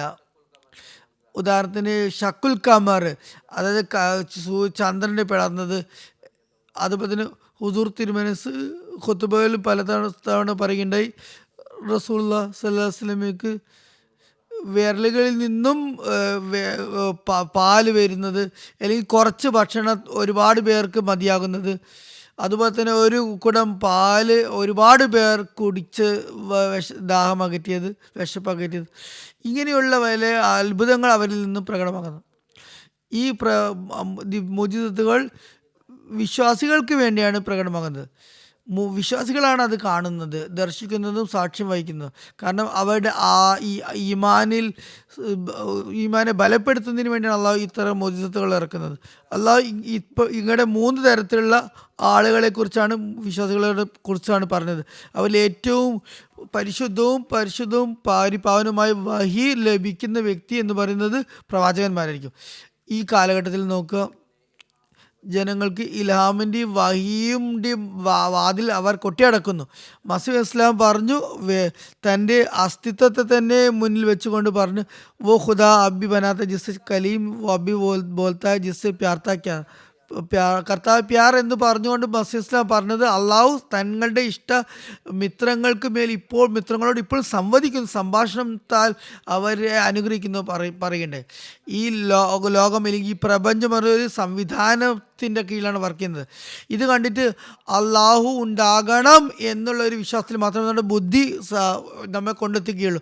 എന്നാൽ അള്ളാഹുവിൻ്റെ പ്രവാചകന്മാർ വന്നിട്ടാണ് പറഞ്ഞത് അള്ളാഹു ഉണ്ടായിരിക്കണം എന്നല്ല, അള്ളാഹു ഉണ്ട് എന്നുള്ള ആ ഒരു അടിയുറച്ച വിശ്വാസത്തിലേക്ക്, ദൃഢവിശ്വാസത്തിലേക്ക് കൊണ്ടെത്തിക്കുന്ന പ്രവാചകന്മാരാണ്. ഹസരത്ത് മസീഹ് ഇസ്ലാം ഈ അങ്ങനെയുള്ള ജീവൽ ദൈവത്തെ, അതുപോലെ സംസാരിക്കുന്ന ദൈവത്തെ പരിചയപ്പെടുത്ത മസീഹ് ഇസ്ലാമിന് ഈ കാലഘട്ടത്തിൽ വന്ന് പറഞ്ഞിട്ടുണ്ട്. അനൽ മൗജൂദ്, ഞാൻ ഉണ്ട് എന്നുള്ള ഒരു പ്രഖ്യാപനം അള്ളാഹുവിൻ്റെ ഭാഗത്തു നിന്ന് ജനങ്ങൾ മുഖേന സമർപ്പിച്ചത് മസീഹ് ഇസ്ലാമാണ്. അള്ളാഹു സ്വയം ലാ തുദ്രിക്കുൽ അബ്സാർ വഹു യുദ്രിക്കുൽ അബ്സാർ എന്നാണ് പറഞ്ഞത്. അള്ളാഹു ദാസൻ്റെ കണ്ണുകളിലേക്ക് സ്വയം എത്തുമ്പോൾ, അള്ളാഹു സ്വയം സംഭാഷണം നടത്തുമ്പോൾ അത് അള്ളാഹുവിൻ്റെ അസ്തിത്വത്തിൻ്റെ ഏറ്റവും വലിയ തെളിവാണത്. ഈ കാലഘട്ടത്തിൽ അള്ളാഹു നമുക്ക് മസീഹ് ഇസ്ലാം മുഖേന നമുക്കത് നൽകിയിട്ടുണ്ട്. മസീഹ് ഇസ്ലാമിനെ കുറിച്ച് ഇപ്പോൾ നമ്മുടെ മുനീർ ഖാൻ സാഹിബ് പറയുകയുണ്ടായി. ഈ അഭിസംബോധന, അള്ളാഹുവിൻ്റെ ഭാഗത്തു നിന്നുള്ള ദിവ്യ ഭാഷണത്തിനുള്ള ഈ കഴിവ് എനിക്ക് അള്ളാഹുവിൻ്റെ റസൂലിനെ പിൻപറ്റിയത് കൊണ്ട് മാത്രമാണ് ലഭിച്ചത്, അല്ലെങ്കിൽ ഈ ഒരു പദവി എനിക്ക് അതുകൊണ്ടാണ് ലഭിച്ചത്. എൻ്റെ കർമ്മങ്ങൾ പർവ്വത സമാനമായാലും എനിക്ക് ഈ ഒരു സ്ഥാനത്തെത്താൻ പറ്റുകയില്ല എന്നാണ് മസീഹ് ഇസ്ലാം പറഞ്ഞത്. അതുകൊണ്ട് നമുക്ക് കൂടുതൽ മസീഹ് ഇസ്ലാമിൻ്റെ അധ്യാപനങ്ങൾ പാലിക്കേണ്ടതുണ്ട്. അതുപോലെ മസീഹ് ഇസ്ലാമിൻ്റെ ഖലീഫമാരിൽ പ്രത്യേകിച്ച് ഖലീഫ ഖാമിസ് സയ്യിദുല്ലാ തആല ബിൻ അസീസി ഇപ്പോൾ നമുക്ക് റസൂലുള്ളാഹി സ്വല്ലല്ലാഹു അലൈഹി വസല്ലമയുടെ വന്ധ്യ മാതൃക, ഊതാത്ത മാതൃകയെക്കുറിച്ചാണ് നമുക്ക് ഇപ്പോൾ ഖുതുബകളിലും മറ്റും പരാമർശിച്ചുകൊണ്ടിരിക്കുന്നത്. അതൊക്കെ നമുക്ക് പിൻപറ്റേണ്ടതുണ്ട്. അള്ളാഹുവിൻ്റെ അനുഗ്രഹങ്ങൾ അങ്ങനെ നമുക്ക് സ്വായത്തമാക്കാൻ സാധിക്കും. അള്ളാഹു തൗഫീഖ് നൽകുമാറട്ടെ. ജസാക്കമുല്ലാഹു വാസിൽ ജസാ. മാന്യപ്രേക്ഷകരെ, ഇന്നത്തെ പരിപാടി, ഇന്നത്തെ എപ്പിസോഡ് ഇവിടെ പരിസമാപ്തി കുറിക്കുകയാണ്. അവസാന ഭാഗത്ത് ഞാൻ ഹസരത്ത് മസീഹ് ഇസ്ലാമിൻ്റെ ഒരു ഉദ്ധരണി ഇവിടെ കേൾപ്പിക്കുന്നതായിരിക്കും. ഹസരത്ത് മസീഹ് ഇസ്ലാം പറയുന്നു, അള്ളാഹു എന്നെ നിയോഗിച്ച് അയച്ചിരിക്കുന്നു. ഈ ശത്രുക്കൾ ഞാൻ അള്ളാഹുവിൻ്റെ ഭാഗത്തു നിന്നുള്ള വ്യക്തിയാണെന്ന് വാദിച്ചിട്ടും എനിക്ക് അള്ളാഹുവിൻ്റെ സഹായ സഹകരണങ്ങൾ അവർ കാണുന്നില്ലേ? അവർ ഈ അടയാളങ്ങൾ എല്ലാം കണ്ടിട്ടും എന്നെ കള്ളനെന്ന് പറഞ്ഞു. അവർക്ക് എനിക്ക് അടിക്കടി ദൈവിക സഹായങ്ങളും പിന്തുണകളും കണ്ടിട്ടും പറഞ്ഞു ഇതൊക്കെ ഇന്ദ്രജാലമാണെന്ന്. ഞാൻ അവരിൽ നിന്ന് എന്തു പ്രതീക്ഷിക്കാണ്? കാരണം അവർ അള്ളാഹുവിൻ്റെ വചനത്തെയാണ് അനാദരിക്കുന്നത്. അള്ളാഹുവിൻ്റെ വചനത്തെ ബഹുമാനിക്കുന്നതിന് വേണ്ടി അവൻ്റെ പേര് കേട്ടാൽ തന്നെ ആയുധം വെച്ച് കീഴടങ്ങണമായിരുന്നു. എന്നാൽ അവർ ഉപദ്രവത്തിലാണ് മുന്നോട്ട് പോകുന്നത്. എന്നാൽ ആരാണ് അവസാനം വിജയിക്കുക എന്ന് നിങ്ങൾ തന്നെ കാണും. മൽഫുസാത്ത് 4-ാം വോള്യം, പേജ് 437, 1985 എഡിഷൻ, ഇംഗ്ലണ്ട്. ഇതോടുകൂടി ഈ പരിപാടി ഇവിടെ പരിസമാപ്തി കുറിക്കുകയാണ്. അടുത്ത എപ്പിസോഡിൽ ഈ വിഷയത്തിൽ തന്നെ നമ്മൾ ചർച്ച ചെയ്യുന്നതായിരിക്കും. അതുവരേക്കും അസ്സലാമു അലൈക്കും വറഹ്മത്തുള്ളാഹി വബറകാതുഹു.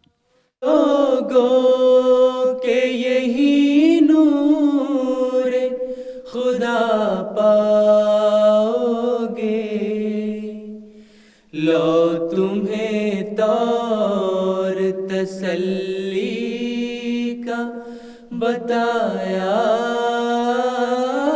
हमने। आओ लोगों के यही नूर खुदा पाओगे,